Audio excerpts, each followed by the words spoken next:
मिथ्या श्रवण पर निंदा सुने। मिथ्या का मतलब व्यर्थ, पर निंदा का मतलब पराई निंदिया। मनुख दे कंन व्यर्थ ने, बेकार ने, जे वो पराई निंदिया सुनते ने। यानी हुण साडी जिंदगी का मकसद ये है कि साडे जीवन के अंदर सुख शांति आवे। ते सुख शांति तां आएगी जे असीं पॉजिटिव विचार सुनांगे, सच सुनांगे। ए श्रवण हो मेरे हो, सच है सुनने नूं पठाए। शुभ गुण सुनांगे। ते जदों साडी जिंदगी दे अंदर शुभ गुण अंदर साडे जाणगे, सकारात्मक सोच अंदर जाएगी, ते जो कुछ अंदर जाना है उन्हें ही बाहर प्रगट होना है। ते उन्हां कम्मां राहीं ही साडी जिंदगी विच सुख जां दुख पैदा होएगा। ते जे असीं पराई बखीली ही सुणदे हां, जे असीं पराई निंदिया ही सुणदे हां, तां ਉਹਦੇ ਨਾਲ ਕੀ ਹੋਏਗਾ कि साडे अंदर दूजे मनुख की इमेज गलत बनेगी। जिहदे खिलाफ असीं सुनांगे ਉਹਦੀ इमेज भी साडे अंदर गलत बनेगी। ते जदों किसी मनुख की इमेज गलत असीं बना लवांगे, जदों वो साडे सामने आएगा तां साडे अंदरों विहार भी ਉਹਦੇ वास्ते गलत ही पैदा होएगा, विचार गलत पैदा होंगे, ते उस गलत विहार का नतीजा भी गलत निकलेगा।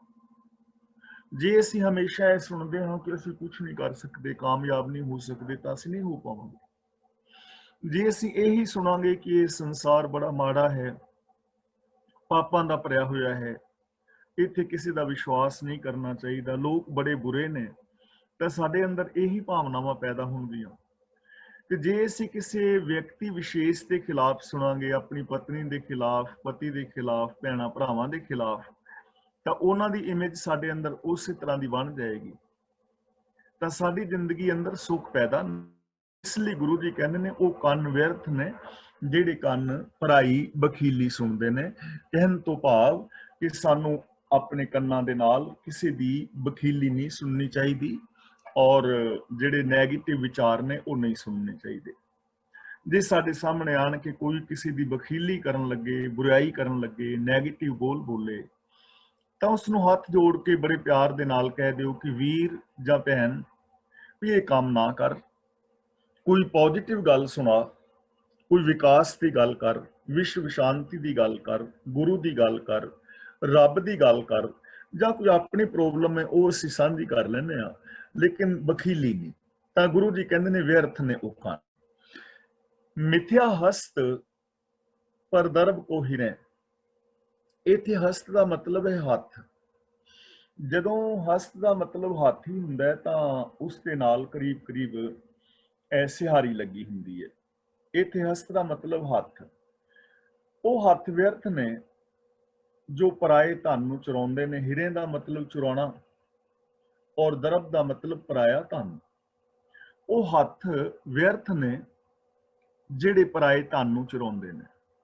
हुण देखो इन्हां हत्थां दे नाल असीं काम करना है, ते जो असीं काम करांगे ਉਹਦਾ ही रिजल्ट साडी जिंदगी विच आउणा है, चंगा जां माड़ा। जे असीं इन्हां हत्थां दे नाल सच्ची सुच्ची किरत करदे हां, ईमान नाल, और इन्हां हत्थां दे नाल किसी दी हैल्प करदे हां, तां ਇਹ हत्थ ही, हत्थां द्वारा कीते हुए काम ही साडी जिंदगी अंदर खुशी और सुख पैदा करनगे। पर जे इन्हां हत्थां नाल असीं नशे वरतदे हां, बेगाने हक किसी भी ढंग दे नाल खांदे हां, तां इन्हां हत्थां दे नाल कीता होया कोई भी कर्म साडी जिंदगी दे अंदर सुख पैदा नहीं करेगा। इसलिए गुरु जी कहंदे ने व्यर्थ ने वो हत्थ जिहड़े पराए धन नूं, पराए हक्कां नूं खांदे ने, चुरांदे ने। मिथ्या नेत्र पेखत पर त्रिय रूपाद। रूपाद का मतलब रूप आदिक, नेत्र का मतलब अखां, त्रिय का मतलब इस्त्री। अखां व्यर्थ ने जो पराई औरत का रूप कामुक नज़रां दे नाल तकदियां ने, वो अखां ठीक नहीं हैं। देखो गुरु जी ने सानू एक बख्शिश की है, ए नेत्र हो मेरे हो, हर तुम में जोत धरी, हर बिन अवर ना देखो कोई, हर बिन अवर ना देखो कोई, नदरी हर निहालिया।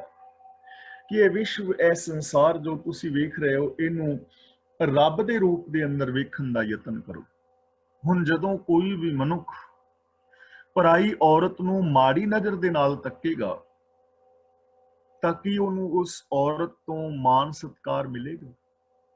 ਜੇ ਕੋਈ ਔਰਤ ਪਰਾਏ ਮਰਦ ਨੂੰ ਮਾੜੀ ਨਜ਼ਰ ਨਾਲ ਤੱਕਦੀ ਹੈ ਤਾਂ ਕੀ ਉਹ ਮਾਣ ਸਤਿਕਾਰ ਪਾਏਗੀ?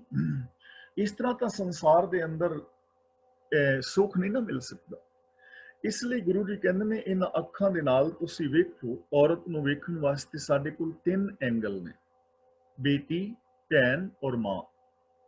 ਜੋ ਹਮ ਉਮਰ ਔਰਤ ਹੈ ਉਸ ਨੂੰ ਭੈਣ ਦੇ ਰੂਪ ਵਿੱਚ ਵੇਖੋ, ਆਪਣੇ ਤੋਂ ਛੋਟੀ ਉਮਰ ਦੀ ਜੋ ਔਰਤ ਹੈ ਉਸ ਨੂੰ ਬੇਟੀ, ਔਰ ਆਪਣੇ ਤੋਂ ਵੱਡੀ ਉਮਰ ਦੀ ਔਰਤ ਨੂੰ ਮਾਂ ਦੇ ਸਮਾਨ ਤੱਕੋ। ਇਹੀ 3 ਐਂਗਲ ਔਰਤ ਕੋਲ ਹੋਣੇ ਚਾਹੀਦੇ ਨੇ ਆਪਣੇ ਪਤੀ ਤੋਂ ਇਲਾਵਾ। ਜੇ ਕੋਈ ਪਰਾਇਆ ਮਰਦ ਉਮਰ ਤੋਂ ਵੱਡਾ ਹੈ ਤਾਂ ਉਹਨੂੰ ਪਿਤਾ ਦੇ ਰੂਪ ਵਿੱਚ, ਹਮ ਉਮਰ ਨੂੰ ਭਰਾ ਦੇ ਰੂਪ ਵਿੱਚ ਔਰ ਛੋਟੇ ਨੂੰ ਬੇਟੇ ਦੇ ਰੂਪ ਵਿੱਚ ਵੇਖਣ ਦਾ ਯਤਨ ਕਰੋ। ਜਦੋਂ ਮਨੁੱਖ ਸਮਾਜ ਅੰਦਰ ਐਸਾ ਨਜ਼ਰੀਆ ਬਣਾ ਲੈਣਗੇ ਤਾਂ ਇਸ ਸਮਾਜ ਦੇ ਅੰਦਰ ਇੱਕ ਭਰਾਤਰੀ ਭਾਵ ਪੈਦਾ ਹੋਏਗਾ, ਇੱਕ ਦੂਜੇ ਉੱਤੇ ਵਿਸ਼ਵਾਸ ਦੀ ਭਾਵਨਾ ਜਾਗੇਗੀ। ਸਾਡਾ ਇਹ ਸੰਸਾਰ ਸਵਰਗ ਬਣੇਗਾ, ਸਾਡਾ ਆਚਰਨ, ਸਾਡੀ ਸੋਚ ਉੱਚੀ ਔਰ ਮਹਾਨ ਹੋਏਗੀ। ਇਸ ਲਈ ਗੁਰੂ ਜੀ ਕਹਿੰਦੇ ਨੇ ਉਹ ਅੱਖਾਂ ਵਿਅਰਥ ਨੇ ਜੋ ਪਰਾਏ ਰੂਪ ਨੂੰ ਕਾਮੁਕ ਨਜ਼ਰਾਂ ਦੇ ਨਾਲ ਤੱਕਦੀਆਂ ਨੇ। ਮਿੱਥਿਆ ਰਸਨਾ ਭੋਜਨ ਅਨਸਵਾਦ। ਅਨਸਵਾਦ ਦਾ ਮਤਲਬ ਜੋ ਹੋਰ ਸਵਾਦ ਨੇ, ਅਨ ਦਾ ਮਤਲਬ ਹੋਰ, ਅਨਸਵਾਦ ਦਾ ਮਤਲਬ ਰਸ ਕਸ ਚਸਕੇ। ਜੀਭ ਵਿਅਰਥ ਹੈ ਜੋ ਕੇਵਲ ਚਸਕਿਆਂ ਦੇ ਵਿੱਚ ਹੀ ਲੱਗੀ ਹੋਈ ਹੈ। ਜੀਭ ਵਿਅਰਥ ਹੈ ਜੋ ਚਸਕਿਆਂ ਵਿੱਚ ਲੱਗੀ ਹੈ। ਹੁਣ ਦੇਖੋ, ਜੇ ਬੰਦਾ ਖਾਣ ਪੀਣ ਦੇ ਚਸਕਿਆਂ ਵਿੱਚ ਹੀ ਲੱਗਾ ਰਹੇ ਤਾਂ ਉਹ ਬੰਦਾ ਵਿਕਾਸ ਨਹੀਂ ਕਰ ਪਾਏਗਾ, ਆਪਣੀ ਸਿਹਤ ਵੀ ਵਿਗਾੜ ਲਵੇਗਾ। ਔਰ ਜਿਹੜੀ ਜੀਵ ਨਿੰਦਾ ਚੁਗਲੀ ਦੇ ਚਸਕਿਆਂ ਵਿੱਚ ਹੀ ਲੱਗੀ ਹੈ ਉਹ ਬੰਦਾ ਵੀ ਵਿਕਾਸ ਨਹੀਂ ਕਰ ਪਾਏਗਾ। ਪਰ ਜੇ ਇਸ ਜ਼ਬਾਨ ਦੇ ਨਾਲ ਕੋਈ ਬੰਦਾ ਪੋਜ਼ਿਟਿਵ ਬੋਲਦਾ ਹੈ, ਸਕਾਰਾਤਮਕ ਬੋਲਦਾ ਹੈ, ਗੁਰਬਾਣੀ ਦਾ ਪਾਠ ਕਰਦਾ ਹੈ, ਸਕਾਰਾਤਮਕ ਬੋਲਦਾ ਹੈ ਔਰ ਸੰਸਾਰ ਦੇ ਭਲੇ ਦੀਆਂ ਗੱਲਾਂ ਕਰਦਾ ਹੈ ਤਾਂ ਇਹ ਜ਼ਬਾਨ ਉਹਦੇ ਅੰਦਰ ਵਿਗਾਸਤਾ ਪੈਦਾ ਕਰੇਗੀ। ਪਰ ਜੇ ਇਸੇ ਜ਼ਬਾਨ ਦੇ ਅੰਦਰ ਨਾਲ ਕੋਈ ਨਕਾਰਾਤਮਕ ਬੋਲ ਬੋਲਦਾ ਹੈ, ਨੈਗੇਟਿਵ, ਨਿੰਦਾ ਚੁਗਲੀ ਵਾਲੇ, ਐਸੀ ਜ਼ਬਾਨ ਜਿਹੜੀ ਹੈ ਬੰਦੇ ਨੂੰ ਗਰਤ ਵੱਲ ਲੈ ਜਾਏਗੀ। ਤੇ ਜੇ ਬੰਦਾ ਖਾਣ ਪੀਣ ਦੇ ਚਸਕਿਆਂ ਵਿੱਚ ਹੀ ਲੱਗਾ ਹੋਇਆ ਹੈ ਤੇ ਇਹ ਨਹੀਂ ਵਿਚਾਰਦਾ ਕਿ ਕਿਹੜੀ ਸ਼ੈ ਮੇਰੇ ਲਈ ਸਿਹਤ ਲਈ ਠੀਕ ਹੈ, ਕਿਹੜੀ ਨਹੀਂ ਠੀਕ, ਤਾਂ ਉਹਨੂੰ ਬਿਮਾਰ ਕਰ ਦੇਵੇਗੀ। ਇਸ ਲਈ ਸਾਡੀ ਜ਼ਬਾਨ ਜਿਹੜੀ ਹੈ ਨਾ, ਇਹ ਸਾਡੇ ਸੁੱਖ ਔਰ ਦੁੱਖ ਦੇ ਅੰਦਰ ਸਹਾਇਕ ਹੈ।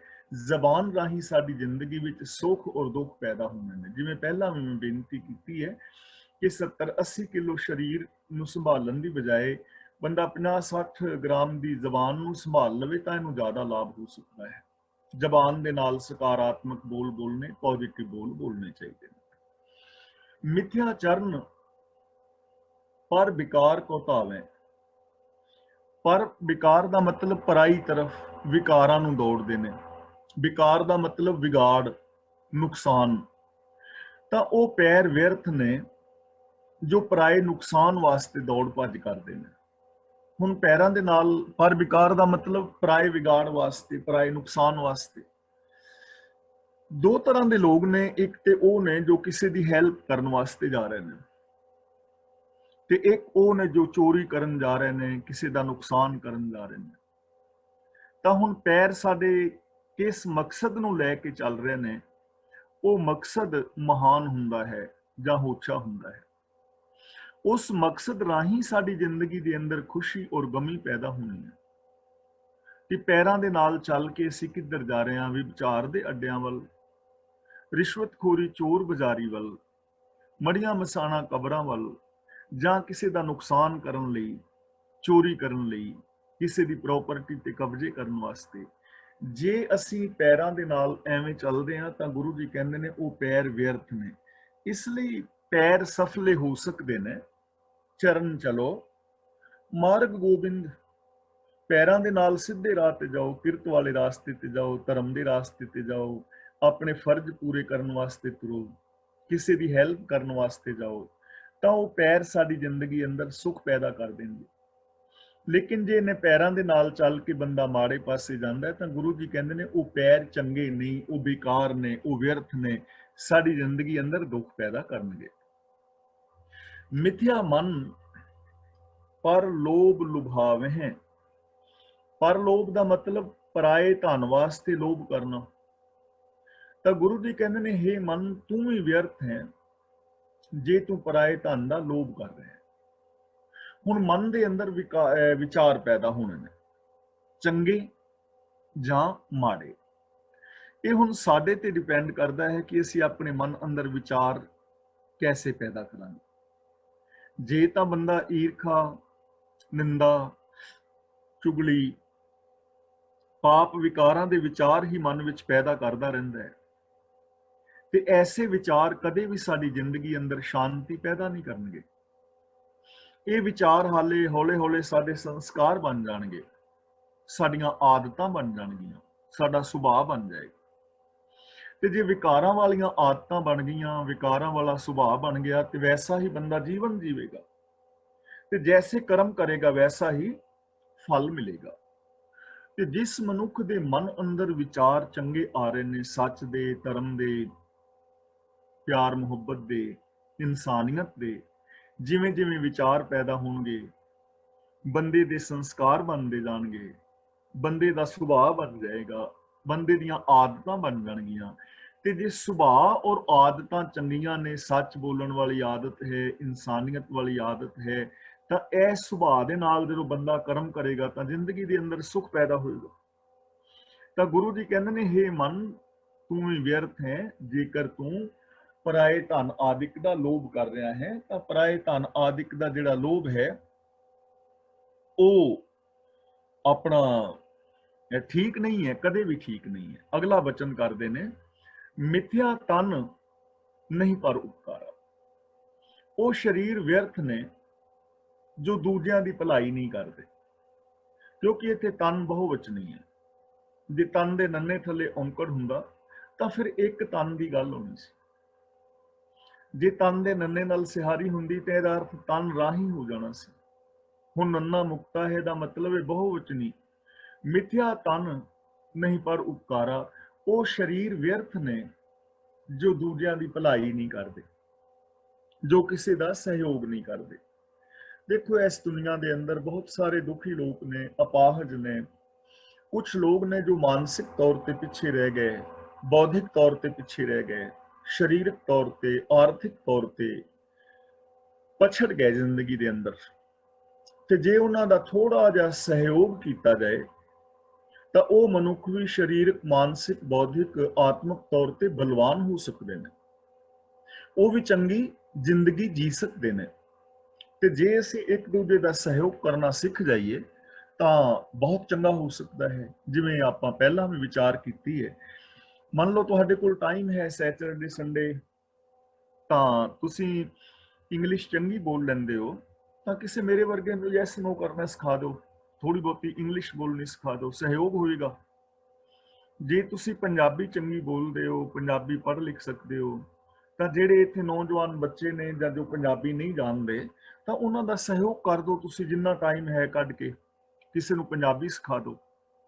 ਜਿਹੜੀਆਂ ਮੇਰੀਆਂ ਭੈਣਾਂ ਲੰਗਰ ਪ੍ਰਸ਼ਾਦਾ ਬਣਾ ਲੈਂਦੀਆਂ ਨੇ, ਤਾਂ ਜਿਹੜੀਆਂ ਬੱਚੀਆਂ ਨਹੀਂ ਜਾਣਦੀਆਂ ਉਹਨਾਂ ਨੂੰ ਤੁਸੀਂ ਲੰਗਰ ਪ੍ਰਸ਼ਾਦਾ ਬਣਾਉਣਾ ਸਿਖਾ ਦਿਓ। ਮੈਂ ਛੋਟੀਆਂ ਛੋਟੀਆਂ ਗੱਲਾਂ ਕਰ ਰਿਹਾ ਆਪਦੇ ਨਾਲ। ਤਾਂ ਜਦੋਂ ਜਿਹੜਾ ਕੰਮ ਕਿਸੇ ਨੂੰ ਆਉਂਦਾ ਹੈ, ਜੇ ਉਹ ਦੂਜੇ ਨੂੰ ਦੱਸੀ ਜਾਏ ਤਾਂ ਦੁਨੀਆ ਦਾ ਵਿਕਾਸ ਹੋ ਸਕਦਾ ਨਾ। ਹੁਣ ਜਿਸ ਤਰ੍ਹਾਂ ਮੈਂ ਹਾਂ, ਤਾਂ ਮੈਂ ਫੈਮਿਲੀ ਰਿਲੇਸ਼ਨਸ਼ਿਪ ਬਾਰੇ ਕਾਫੀ ਸਟੱਡੀ ਕੀਤੀ ਹੈ ਕਿ ਪਰਿਵਾਰ ਜਿਹੜੇ ਨੇ ਉਹ ਕਿਵੇਂ ਟੁੱਟ ਜਾਂਦੇ ਨੇ, ਤੇ ਅਸੀਂ ਪਰਿਵਾਰਕ ਤੌਰ ਤੇ ਸ਼ਾਂਤ ਕਿਵੇਂ ਰਹਿ ਸਕਦੇ ਹਾਂ, ਕਿਵੇਂ ਅਸੀਂ ਜ਼ਿੰਦਗੀ ਜੀਵੀਏ ਕਿ ਸਾਡਾ ਘਰ ਪਰਿਵਾਰ ਸਵਰਗ ਬਣ ਕੇ ਰਹਿ ਸਕੇ। ਤਾਂ ਮੈਂ ਇਹ ਸੁਜੈਸ਼ਨ ਦੇ ਸਕਦਾ ਕਿਸੇ ਨੂੰ, ਸੇਵਾ ਹੀ ਹੈ ਨਾ, ਸਹਿਯੋਗ ਹੈ। ਲੇਕਿਨ ਪਰਿਵਾਰਕ ਤੌਰ ਤੇ ਸੁਖੀ ਔਰ ਸ਼ਾਂਤ ਰਹੇਗਾ ਉਹ ਜੋ ਫੋਲੋ ਕਰੇਗਾ। ਹੁਣ ਕੱਲ ਨੂੰ ਜੇ ਮੇਰੇ ਪਰਿਵਾਰ ਦੇ ਮੈਂਬਰ ਵੀ ਇਹਨਾਂ ਨਿਯਮਾਂ ਨੂੰ ਫੋਲੋ ਨਹੀਂ ਕਰਦੇ ਤਾਂ ਪਰਿਵਾਰ ਮੇਰਾ ਵੀ ਟੁੱਟੇਗਾ। ਗੱਲ ਤਾਂ ਇਹ ਹੈ, ਕੋਈ ਵੀ ਫੋਲੋ ਕਰੇਗਾ। ਤਾਂ ਗੁਰੂ ਜੀ ਕਹਿੰਦੇ ਨੇ ਉਹ ਤਨ ਵਿਅਰਥ ਨੇ ਜਿਹੜੇ ਪਰ ਉਪਕਾਰ ਨਹੀਂ ਕਰਦੇ। ਪਰਉਪਕਾਰ ਦਾ ਮਤਲਬ ਕੇਵਲ ਪੈਸਾ ਹੀ ਨਹੀਂ ਹੁੰਦਾ, ਕਿਸੇ ਨੂੰ ਪੈਸਾ ਹੀ ਦਾਨ ਦੇਣਾ ਹੈ। ਪਰਉਪਕਾਰ ਕਿਸੇ ਵੀ ਢੰਗ ਦੇ ਨਾਲ ਕੀਤਾ ਜਾ ਸਕਦਾ ਹੈ। ਸਹਿਯੋਗ ਕਰਨਾ, ਕਿਸੇ ਅਪੂਰਨ ਨੂੰ ਪੂਰਨਤਾ ਵਾਲੇ ਪਾਸੇ ਲੈ ਕੇ ਜਾਣਾ, ਤਾਂ ਉਹ ਤਨ ਵਿਅਰਥ ਨੇ, ਉਹਨਾਂ ਦਾ ਕੋਈ ਫਾਇਦਾ ਨਹੀਂ ਹੈ, ਜੋ ਕਿਸੇ ਦੇ ਕੰਮ ਹੀ ਨਹੀਂ ਹੁੰਦੇ, ਉਹ ਤਾਂ ਸਿਮਲ ਰੁੱਖ ਦੀ ਤਰ੍ਹਾਂ ਨੇ। ਤਾਂ ਸਾਡਾ ਇਹ ਤਨ, ਸਾਡਾ ਇਹ ਸਰੀਰ ਜਦੋਂ ਤੱਕ ਹੈ, ਅਸੀਂ ਕੰਮ ਆ ਸਕਦੇ ਹਾਂ ਕਿਸੇ ਦੇ, ਅਸੀਂ ਕਿਸੇ ਵੱਲ ਮੁਸਕਰਾ ਸਕਦੇ ਹਾਂ, ਕਿਸੇ ਨੂੰ ਪੋਜ਼ਿਟਿਵ ਬੋਲ ਕੇ ਸੁੱਖ ਦੇ ਸਕਦੇ ਹਾਂ, ਛੋਟਾ ਮੋਟਾ ਅਸੀਂ ਸਹਿਯੋਗ ਕਰ ਸਕਦੇ ਹਾਂ, ਜਿੰਨਾ ਵੀ ਕੋਈ ਕਰ ਸਕਦਾ। ਮਿਥਿਆ ਬਾਸ ਲੇਤ ਵਿਕਾਰਾ।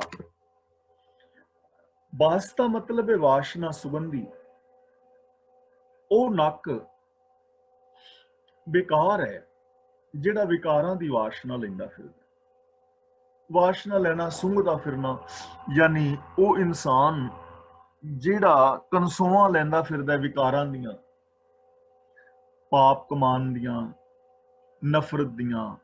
ਤਾਂ ਗੁਰੂ ਜੀ ਕਹਿੰਦੇ ਨੇ ਉਹ ਨੱਕ ਜਿਹੜਾ ਹੈ ਵਿਅਰਥ, ਜਿਹੜਾ ਕੇਵਲ ਵਿਕਾਰਾਂ ਦੀਆਂ ਵਾਸ਼ਨਾਵਾਂ ਹੀ ਲੈਂਦਾ ਫਿਰਦਾ ਹੈ। ਐਸਾ ਇਨਸਾਨ ਆਤਮਕ ਮੌਤ ਸਹਿੜ ਲੈਂਦਾ ਹੈ।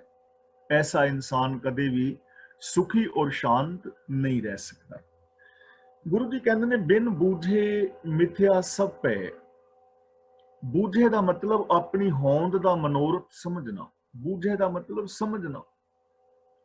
ਹੁਣ ਸਮਝਣਾ ਕੀ ਹੈ? ਸਮਝਣਾ ਇਹ ਹੈ ਕਿ ਮੇਰਾ ਮਨੋਰਥ ਕੀ ਹੈ, ਇਸ ਦੁਨੀਆ ਵਿੱਚ ਮੇਰੀ ਜ਼ਿੰਦਗੀ ਦਾ ਗੋਲ ਕੀ ਹੈ, ਮੈਂ ਕਾਹਦੇ ਵਾਸਤੇ ਜੀ ਰਿਹਾ ਹਾਂ, ਮੈਂ ਕੀ ਚਾਹੁੰਦਾ ਹਾਂ, ਮਾਨਸਿਕ ਤੌਰ ਤੇ ਮੈਂ ਕੈਸਾ ਹੋਣਾ ਚਾਹੁੰਦਾ, ਮੇਰਾ ਕੀ ਮਨੋਰਥ ਹੈ ਕਿ ਮੇਰੀ ਮੈਂਟੈਲਿਟੀ ਕੈਸੀ ਹੋਵੇ। ਆਮ ਬੰਦੇ ਨੇ ਨਾ ਬੁੱਝਿਆ, ਇਸ ਚੀਜ਼ ਨੂੰ ਸਮਝਿਆ ਨਹੀਂ, ਜਾਣਿਆ ਨਹੀਂ। ਔਰ ਬੌਧਿਕ ਤੌਰ ਤੇ ਮੈਂ ਕੈਸਾ ਹੋਣਾ ਚਾਹੁੰਦਾ, ਮੇਰਾ ਬੌਧਿਕ ਵਿਕਾਸ ਕੈਸਾ ਹੋਏ, IQ, ਮੈਂ ਦਿਮਾਗ ਦੀ ਵਰਤੋਂ ਕਿਵੇਂ ਕਰਨੀ ਹੈ, ਗਿਆਨ ਵਿੱਚ ਵਾਧਾ ਕਿਵੇਂ ਕਰਨਾ ਹੈ, ਗਿਆਨ ਮੈਂ ਕੈਸਾ ਪਾਣਾ ਚਾਹੁੰਦਾ, ਬੰਦੇ ਦਾ ਗੋਲ ਨਹੀਂ ਹੈ। ਸਰੀਰਕ ਤੌਰ ਤੇ ਮੈਂ ਕੈਸਾ ਰਹਿਣਾ ਚਾਹੁੰਦਾ, ਮੇਰਾ weight, ਮੇਰੀ ਸਿਹਤ, ਖਾਨ ਪਾਨ, ਪਹਿਰਾਨ ਬੰਦੇ ਦਾ ਗੋਲ ਨਹੀਂ ਹੈ ਨਾ। ਆਤਮਿਕ ਤੌਰ ਤੇ ਮੈਂ ਕੈਸੀ ਜ਼ਿੰਦਗੀ ਜੀਣੀ ਹੈ, ਫਾਈਨੈਂਸ਼ਲੀ ਮੈਂ ਆਪਣੇ ਆਪ ਨੂੰ ਕਿਵੇਂ ਰੱਖਣਾ ਹੈ, ਧਾਰਮਿਕ ਤੌਰ ਤੇ ਮੇਰੀ ਜ਼ਿੰਦਗੀ ਕੈਸੀ ਹੋਣੀ ਚਾਹੀਦੀ ਹੈ, ਰਾਜਨੀਤਿਕ ਤੌਰ ਤੇ, ਸਮਾਜਿਕ ਜੋ ਮੇਰਾ ਮਿਲਵਰਤਨ ਹੈ, ਇਹਨਾਂ ਚੀਜ਼ਾਂ ਨੂੰ ਬੁੱਝਣਾ ਸੀ ਨਾ, ਜਾਣਨਾ ਸੀ, ਗੋਲ ਬਣਾਉਣਾ ਸੀ। ਪਰ ਗੋਲ ਹੀ ਨਹੀਂ ਹੈ। ਕੰਨਾਂ ਦੇ ਨਾਲ ਮੈਂ ਕੀ ਸੁਣਨਾ ਹੈ, ਜ਼ਬਾਨ ਦੇ ਨਾਲ ਮੈਂ ਕੀ ਬੋਲਣਾ ਹੈ, ਹੱਥਾਂ ਨਾਲ ਮੈਂ ਕੀ ਕਰਨਾ ਹੈ, ਪੈਰਾਂ ਨਾਲ ਮੈਂ ਕਿੱਧਰ ਚੱਲਣਾ ਹੈ, ਅੱਖਾਂ ਨਾਲ ਮੈਂ ਕੀ ਵੇਖਣਾ ਹੈ, ਮਨ ਕਰਕੇ ਮੈਂ ਕੀ ਸੋਚਣਾ ਹੈ, ਦਿਮਾਗ ਨਾਲ ਕੈਸੇ ਫੈਸਲੇ ਲੈਣੇ ਨੇ, ਗੋਲ ਤੇ ਹੈ ਹੀ ਨਹੀਂ। ਆਪਣੀ ਹੋਂਦ ਦਾ ਮਨੋਰਥ ਕਿ ਮੇਰਾ ਮਨੋਰਥ ਕੀ ਹੈ, ਜ਼ਿੰਦਗੀ ਵਿੱਚ ਮੈਂ ਕੀ ਕਰਨਾ ਚਾਹੁੰਦਾ, ਇਸ ਸਮਾਜ ਨੂੰ ਮੈਂ ਕੀ ਦੇਣ ਦੇਣਾ ਚਾਹੁੰਦਾ, ਆਪਣੀਆਂ ਆਉਣ ਵਾਲੀਆਂ ਪੀੜ੍ਹੀਆਂ ਨੂੰ ਮੈਂ ਕੀ ਦੇਣ ਦੇਣਾ ਚਾਹੁੰਦਾ, ਮੇਰੇ ਜੀਵਨ ਦਾ ਮੇਰੇ ਵਾਸਤੇ ਕੀ ਲਾਭ ਹੈ ਔਰ ਸਮਾਜ ਵਾਸਤੇ ਕੀ ਲਾਭ ਹੈ। ਜੇਕਰ ਬੰਦੇ ਨੇ ਇਹ ਨਹੀਂ ਸਮਝਿਆ, ਆਪਣਾ ਗੋਲ ਨਹੀਂ ਬਣਾਇਆ, ਤਾਂ ਗੁਰੂ ਜੀ ਕਹਿੰਦੇ ਨੇ ਇਹ ਆਪਣੀ ਹੋਂਦ ਦਾ ਮਨੋਰਥ ਸਮਝਣ ਤੋਂ ਬਿਨਾਂ ਸਾਰੇ ਅੰਗ ਹੀ ਵਿਅਰਥ ਨੇ। ਸਾਰੇ ਇਨਸਾਨਾਂ ਦੀ ਜ਼ਿੰਦਗੀ ਹੀ ਬੇਕਾਰ ਹੈ, ਵਿਅਰਥ। ਬਹਾਦਰ ਜੀ ਦਾ ਪਾਵਨ ਬਚਨ ਹੈ ਨਾ, ਗੁਣ ਗੋਬਿੰਦ ਗਾਇਓ ਨਹੀਂ ਜਨਮ ਅਕਾਰਤ ਕੀਨ। ਕਿ ਤੂੰ ਗੋਬਿੰਦ ਦੇ ਗੁਣ ਨਹੀਂ ਗਾਏ ਤਾਂ ਆਪਣੇ ਜੀਵਨ ਨੂੰ ਤੂੰ ਦੁਖਦਾਈ ਬਣਾ ਲਿਆ। ਤਾਂ ਗੁਰੂ ਜੀ ਕਹਿੰਦੇ ਨੇ ਜੇ ਆਪਣਾ ਮਨੋਰਥ ਨਹੀਂ ਸਮਝਿਆ ਤਾਂ ਸਰੀਰ ਦੇ ਸਾਰੇ ਅੰਗ, ਸਰੀਰ ਔਰ ਮਨੁੱਖਾਂ ਦਾ ਜੀਵਨ ਬੇਕਾਰ ਹੈ। ਸਫਲ ਦੇਹ ਨਾਨਕ ਹਰ ਹਰ ਨਾਮ ਲੈ। ਦੇਹ ਦਾ ਮਤਲਬ ਸਰੀਰ। ਉਹ ਸਰੀਰ ਸਫਲਾ ਹੈ ਜੋ ਪ੍ਰਭੂ ਦਾ ਨਾਮ ਲੈਂਦਾ ਹੈ। ਲੈਂਦਾ ਦਾ ਮਤਲਬ ਸਮਝਦਾ ਹੈ, ਹੁਕਮ ਅਨੁਸਾਰ ਜ਼ਿੰਦਗੀ ਜੀਂਦਾ ਹੈ। ਨਾਮ ਦਾ ਮਤਲਬ ਰੱਬ ਦਾ ਹੁਕਮ, ਰੱਬ ਦੇ ਗੁਣ। ਉਹ ਸਰੀਰ ਸਫਲਾ ਹੈ ਜੋ ਰੱਬੀ ਹੁਕਮ ਅਨੁਸਾਰ ਜ਼ਿੰਦਗੀ ਜੀਂਦਾ ਹੈ। ਉਹ ਸਰੀਰ ਸਫਲਾ ਹੈ ਜੋ ਰੱਬੀ ਗੁਣਾਂ ਦਾ ਧਾਰਨੀ ਹੈ। ਸਤ ਸੰਤੋਖ ਦਇਆ ਧਰਮ ਕਰਕੇ ਜੋ ਗੁਣਾਂ ਦਾ ਧਾਰਨੀ। ਉਹ ਸਰੀਰ ਸਫਲਾ ਹੈ ਜੋ ਆਪਣੇ ਅੰਗਾਂ ਦੀ ਵਰਤੋਂ ਸਹੀ ਕਰਦਾ ਹੈ, ਜੋ ਜ਼ਬਾਨ ਦੇ ਨਾਲ ਸੱਚੇ ਔਰ ਪਿਆਰੇ ਬੋਲ ਬੋਲਦਾ ਹੈ, ਅੱਖਾਂ ਨਾਲ ਹਰ ਧੀ ਭੈਣ ਨੂੰ ਆਪਣੀ ਧੀ ਭੈਣ ਔਰ ਹਰ ਇਨਸਾਨ ਨੂੰ ਰੱਬ ਦਾ ਰੂਪ ਸਮਝਦਾ ਹੈ, ਕੰਨਾਂ ਨਾਲ ਜੋ ਸੱਚ ਸੁਣਦਾ ਹੈ ਔਰ ਪੈਰਾਂ ਦੇ ਨਾਲ ਜੋ ਗੁਰਮਤ ਦੇ ਮਾਰਗ ਤੇ ਚੱਲਦਾ ਹੈ, ਹੱਥਾਂ ਦੇ ਨਾਲ ਜੋ ਦਸਾਂ ਨਵਾਂ ਦੀ ਇਮਾਨਦਾਰੀ ਨਾਲ ਕਿਰਤ ਕਮਾਈ ਕਰਕੇ ਕਿਸੇ ਦੀ ਹੈਲਪ ਕਰਦਾ ਹੈ ਔਰ ਮਨ ਕਰਕੇ ਜੋ ਚੰਗਾ ਸੋਚਦਾ ਹੈ, ਉਹ ਸਰੀਰ ਸਫਲਾ ਹੈ। ਹੁਣ ਦੇਖੋ ਸਾਡੇ ਕੋਲ ਦੋਵੇਂ ਰਾਸਤੇ ਨੇ, ਇੱਕ ਦੁੱਖਾਂ ਦਾ, ਇੱਕ ਸੁੱਖਾਂ ਦਾ, ਇੱਕ ਜੀਵਨ ਨੂੰ ਸਫਲ ਕਰਨ ਦਾ ਔਰ ਇੱਕ ਜੀਵਨ ਨੂੰ ਅਸਫਲ ਕਰਨ ਦਾ। ਚੋਣ ਬੰਦੇ ਦੀ ਆਪਣੀ ਹੈ। ਤਾਂ ਗੁਰੂ ਜੀ ਸਾਨੂੰ ਸਮਝਾ ਰਹੇ ਨੇ ਕਿ ਪਿਆਰਿਓ, ਸਫਲ ਸਰੀਰ ਉਹ ਹੈ, ਸਫਲ ਜੀਵਨ ਉਹ ਹੈ ਜੋ ਰੱਬੀ ਰਜ਼ਾ ਪਾਣੇ ਮੁਤਾਬਕ ਜ਼ਿੰਦਗੀ ਜੀਂਦਾ ਹੈ। ਬਿਰਥੀ ਸਾਕਤ ਕੀ ਆਰਜਾ। ਬਿਰਥੀ ਦਾ ਮਤਲਬ ਵਿਅਰਥ, ਸਾਕਤ ਦਾ ਮਤਲਬ ਜੋ ਸੱਚ ਦੇ ਨਾਲੋਂ ਟੁੱਟਾ ਹੋਇਆ ਹੈ, ਰੱਬ ਨਾਲੋਂ ਟੁੱਟਾ ਹੋਇਆ ਹੈ, ਜੋ ਰੱਬ ਦੀ ਰਜ਼ਾ ਵਿੱਚ ਨਹੀਂ ਤੁਰਦਾ, ਜੋ ਰੱਬੀ ਗੁਣਾਂ ਦਾ ਧਾਰਨੀ ਨਹੀਂ। ਆਰਜਾ ਦਾ ਮਤਲਬ ਉਮਰ। ਰੱਬ ਦੇ ਨਾਲੋਂ ਟੁੱਟੇ ਹੋਏ ਮਨੁੱਖ ਦੀ ਸਾਰੀ ਉਮਰ ਹੀ ਵਿਅਰਥ ਹੈ, ਕਿਉਂਕਿ ਸਾਰੀ ਜ਼ਿੰਦਗੀ ਵਿੱਚ ਉਹਨੇ ਕੋਈ ਚੱਜ ਦਾ ਕੰਮ ਕਰਨਾ ਹੀ ਨਹੀਂ। ਜਿਸ ਬੰਦੇ ਨੇ ਸੱਚ ਨਹੀਂ ਬੋਲਿਆ, ਜਿਹੜਾ ਪਿਆਰ ਦੇ ਨਾਲ ਨਹੀਂ ਰਿਹਾ, ਇਨਸਾਨੀਅਤ ਵਾਲੀ ਜ਼ਿੰਦਗੀ ਨਹੀਂ ਜੀਵੀ, ਨਿਰਭੈਤਾ ਨਿਰਵੈਰਤਾ ਵਾਲਾ ਜੀਵਨ ਨਹੀਂ ਜੀਵਿਆ, ਆਪਣੇ ਫਰਜ਼ਾਂ ਨੂੰ ਪੂਰਾ ਨਹੀਂ ਕੀਤਾ, ਪਰਿਵਾਰ ਦੇ ਵਿੱਚ ਠੀਕ ਢੰਗ ਨਾਲ ਨਹੀਂ ਵਿਚਰਿਆ, ਗੁਰਮਤਿ ਆਸ਼ੇ ਅਨੁਸਾਰ ਜ਼ਿੰਦਗੀ ਨਹੀਂ ਜੀਵੀ, ਧਰਮ ਦੀ ਦੁਨੀਆ ਵਿੱਚ ਠੀਕ ਨਹੀਂ ਵਿਚਰਿਆ, ਸਮਾਜਿਕ ਨਿਯਮਾਂ ਦਾ ਨੂੰ ਫੋਲੋ ਨਹੀਂ ਕੀਤਾ, ਤਾਂ ਐਸੇ ਮਨੁੱਖ ਦੀ ਤਾਂ ਸਾਰੀ ਉਮਰ ਹੀ ਬੇਕਾਰ ਹੈ। ਹਰ ਪਲ ਉਹਦਾ ਵਿਅਰਥ ਹੈ, ਹਰ ਪਲ ਦੁਖਦਾਈ ਹੈ। ਉਹ ਆਪ ਵੀ ਦੁਖੀ ਹੈ ਔਰ ਸਮਾਜ ਨੂੰ ਵੀ ਦੁਖੀ ਕਰ ਰਿਹਾ ਹੈ। ਬਿਰਥੀ ਸਾਕਤ ਕੀ ਆਰਜਾ ਕਿਉਂ, ਸਾਚ ਬਿਨਾ ਕਹਿ ਹੋਵਤ ਸੂਚਾ। ਕਹਿ ਦਾ ਮਤਲਬ ਕਿਵੇਂ, ਕਿਉਂਕਿ ਸੱਚ ਤੋਂ ਬਿਨਾ ਉਹ ਸੁੱਚਾ ਕਿਵੇਂ ਹੋ ਸਕਦਾ ਹੈ। ਜੇ ਅੰਦਰ ਸੱਚ ਨਹੀਂ ਹੈ ਤਾਂ ਬੰਦਾ ਸੁੱਚਾ ਹੋ ਨਹੀਂ ਸਕਦਾ। ਕਿਵੇਂ ਲੋਕਾਂ ਨੇ ਆਪਣੀ ਜ਼ਿੰਦਗੀ ਬਰਬਾਦ ਕੀਤੀ ਹੋਈ ਹੈ, ਸਮਾਂ ਬੇਕਾਰ ਗਵਾ ਰਹੇ ਨੇ, ਤੀਰਥਾਂ ਤੇ, ਵਰਤਾਂ ਨਰਾਤਿਆਂ ਸਰਾਧਾਂ ਵਿੱਚ, ਬਾਬਿਆਂ ਦੇ ਡੇਰਿਆਂ ਤੇ, ਮੜੀਆਂ ਮਸਾਣਾ ਕਬਰਾਂ ਵਿੱਚ, ਜੋਤਸ਼ੀਆਂ ਦੇ ਕੋਲ, ਵਿਖਾਵੇ ਦੇ ਪਾਠ ਪੂਜਾ ਕਰਨ ਵਿੱਚ, ਵਿਖਾਵੇ ਦੀਆਂ ਸਮਾਧੀਆਂ ਲਾਉਣ ਦੇ ਅੰਦਰ, ਸੰਸਾਰ ਨੂੰ ਛੱਡ ਜੰਗਲਾਂ ਵਿੱਚ ਵਿਚਰਨ ਦੇ ਅੰਦਰ, ਹੋਰ ਕਿੰਨੇ ਸਾਰੇ ਮਰੇ ਹੋਏ ਸੱਪ ਆਪਣੇ ਗਲ ਦੇ ਵਿੱਚ ਪਾ ਕੇ ਤੁਰੇ ਫਿਰਦੇ ਨੇ। ਪਰ ਕੀ ਸੱਚ ਦੇ ਧਾਰਨੀ ਹੋਣ ਤੋਂ ਬਿਨਾਂ ਕੋਈ ਬੰਦਾ ਸੁੱਚਾ ਹੋ ਸਕਦਾ ਹੈ? ਕਹੋ ਕਬੀਰ ਤੇਈ ਨਰ ਸੂਚੇ, ਸਾਚੀ ਪਰੀ ਵਿਚਾਰਾ। ਸੁੱਚੇ ਉਹ ਨੇ ਜਿਨ੍ਹਾਂ ਦੇ ਅੰਦਰ ਵਿਚਾਰ ਸੱਚੀ ਹੈ, ਜਿਨ੍ਹਾਂ ਦੀ ਸੋਚ ਸੱਚੀ ਹੈ, ਜੋ ਮਨ ਬਚਨ ਔਰ ਕਰਮ ਕਰਕੇ ਸੱਚ ਦੇ ਧਾਰਨੀ ਨੇ।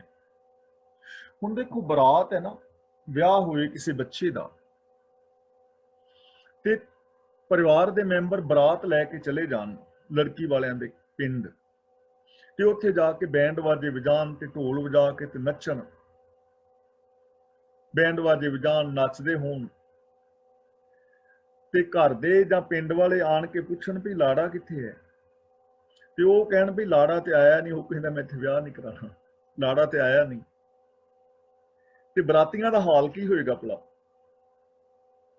ਲਾੜੇ ਤੋਂ ਬਿਨਾ ਬਰਾਤ ਦੀ ਵੈਲਿਊ ਕੀ ਹੈ?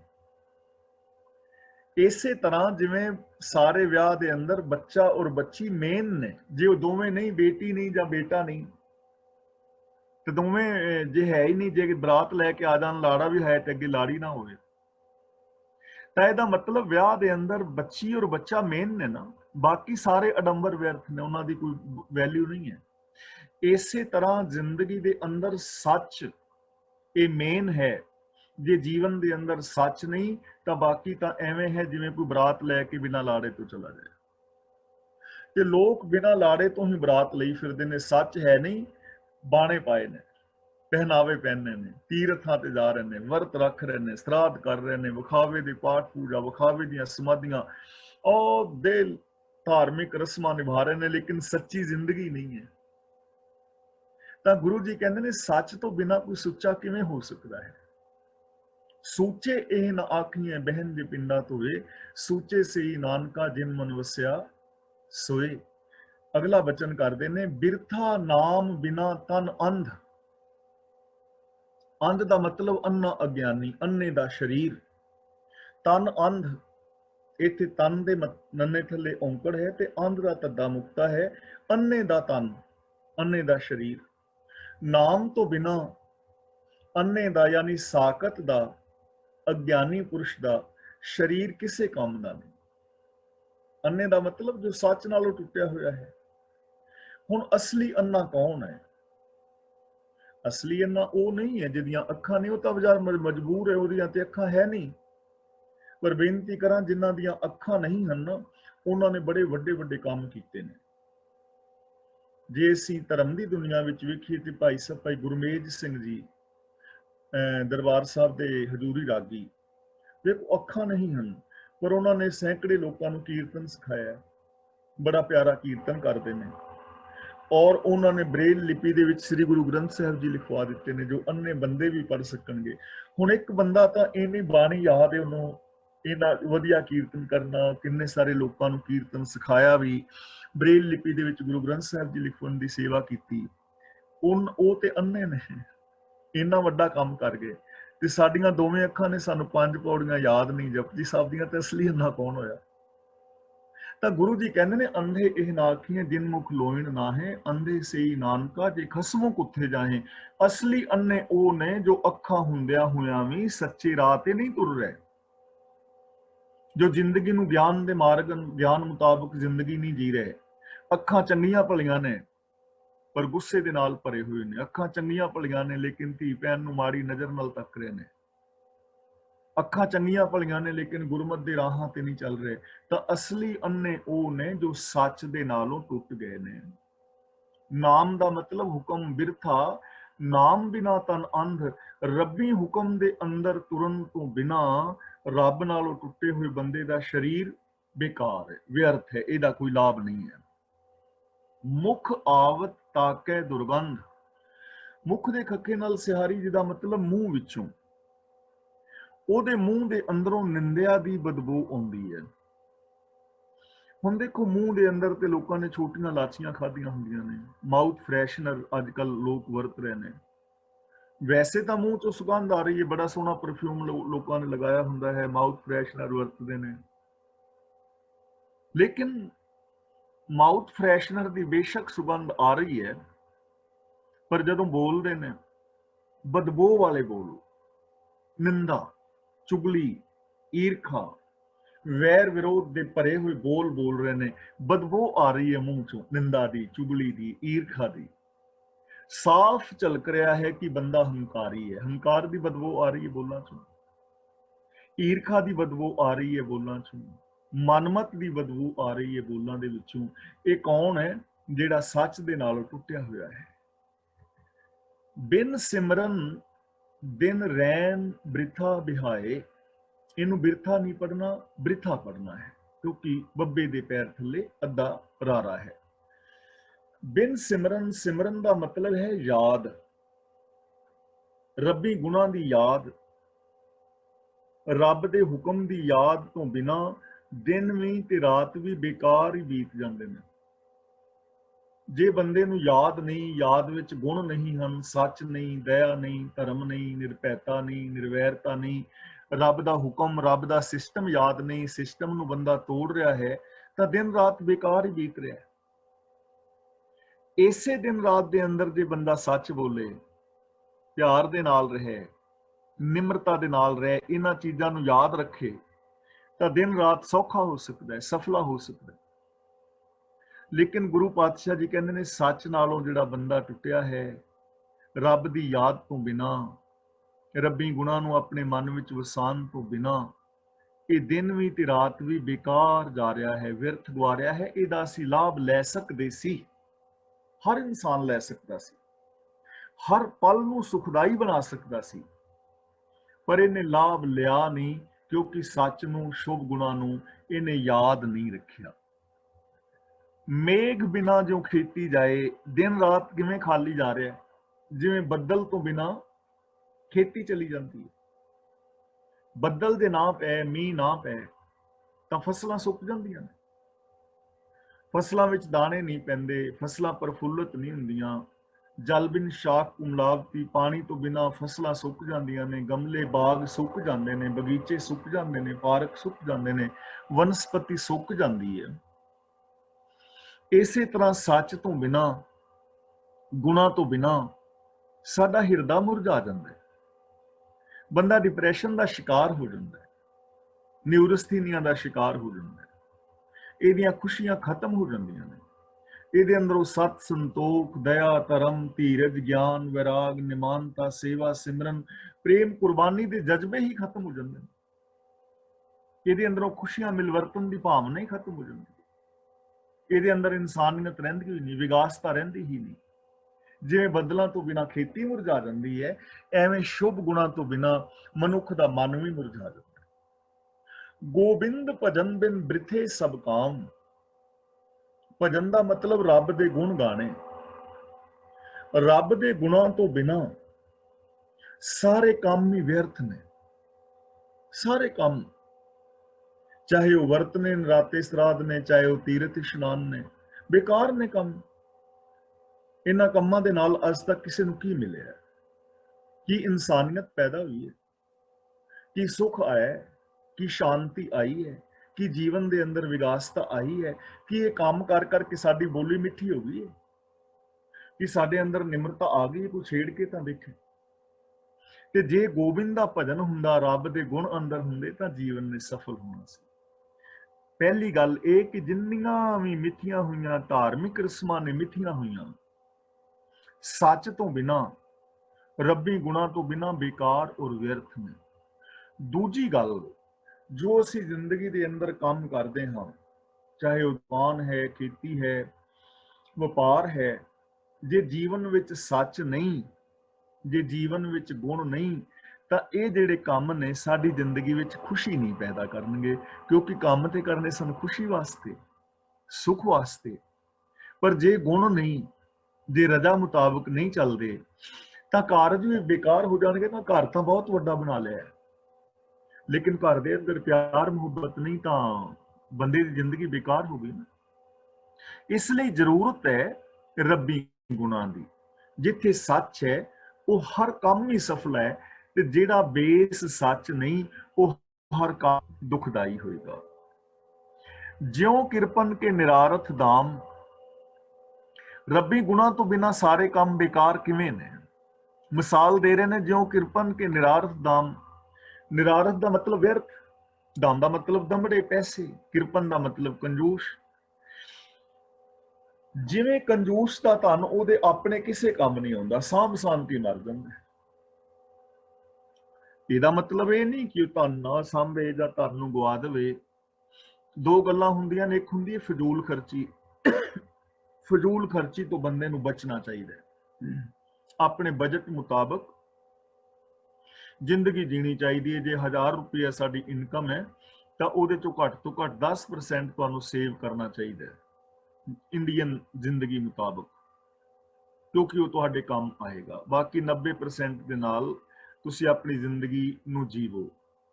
ਯਾਨੀ ਚਾਦਰ ਤੋਂ ਵਾਰ ਪੈਰ ਜਿਹੜਾ ਪਸਾਰੇਗਾ, ਉਹ ਬੰਦਾ ਆਪਣੇ ਜੀਵਨ ਵਿੱਚ ਗੜਬੜ ਕਰ ਬੈਠੇਗਾ। ਫਜ਼ੂਲ ਖਰਚੀ ਠੀਕ ਨਹੀਂ ਹੈ। ਇੱਕ ਤੇ ਹੈ ਫਜ਼ੂਲ ਖਰਚੀ, ਤੇ ਦੂਜਾ ਹੈ ਸੂਮ-ਪੁਣਾ।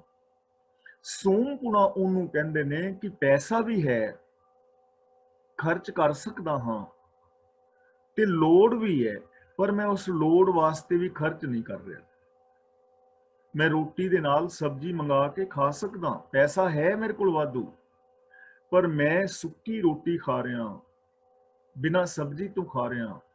ਮੈਨੂੰ ਫਰੂਟ ਖਾਣਾ ਚਾਹੀਦਾ ਮੌਸਮੀ, ਮੈਂ ਫਰੂਟ ਨਹੀਂ ਖਾ ਰਿਹਾ। ਮੈਨੂੰ ਕੱਪੜੇ ਪਾਣੇ ਚਾਹੀਦੇ ਨੇ ਮੌਸਮ ਦੇ ਹਿਸਾਬ ਨਾਲ, ਉਹ ਮੈਂ ਨਹੀਂ ਪਾ ਰਿਹਾ। ਤਾਂ ਮੇਰਾ ਉਹ ਪੈਸਾ ਕਿਸ ਕੰਮ ਹੈ? ਪਿਆ ਹੀ ਰਹਿਣਾ ਨਾ, ਉਹਦਾ ਮਾਲਕ ਕੋਈ ਹੋਰ ਬਣ ਜਾਏ।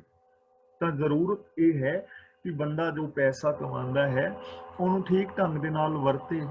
ਤੇ ਜੇ ਨਹੀਂ ਵਰਤਦਾ, ਕਮਾਈ ਜਾਂਦਾ ਹੈ, ਇਕੱਠਾ ਕਰੀ ਜਾਂਦਾ ਹੈ, ਤੇ ਸੂਮ ਦੇ ਤੇ ਕਿਸੇ ਕੰਮ ਨਹੀਂ, ਉਹਨੇ ਮਰ ਜਾਣਾ, ਤੇ ਪੈਸਾ ਨਾਲ ਥੋੜੀ ਜਾਣਾ ਹੈ, ਪੈਸਾ ਬੇਕਾਰ ਹੋ ਗਿਆ ਨਾ।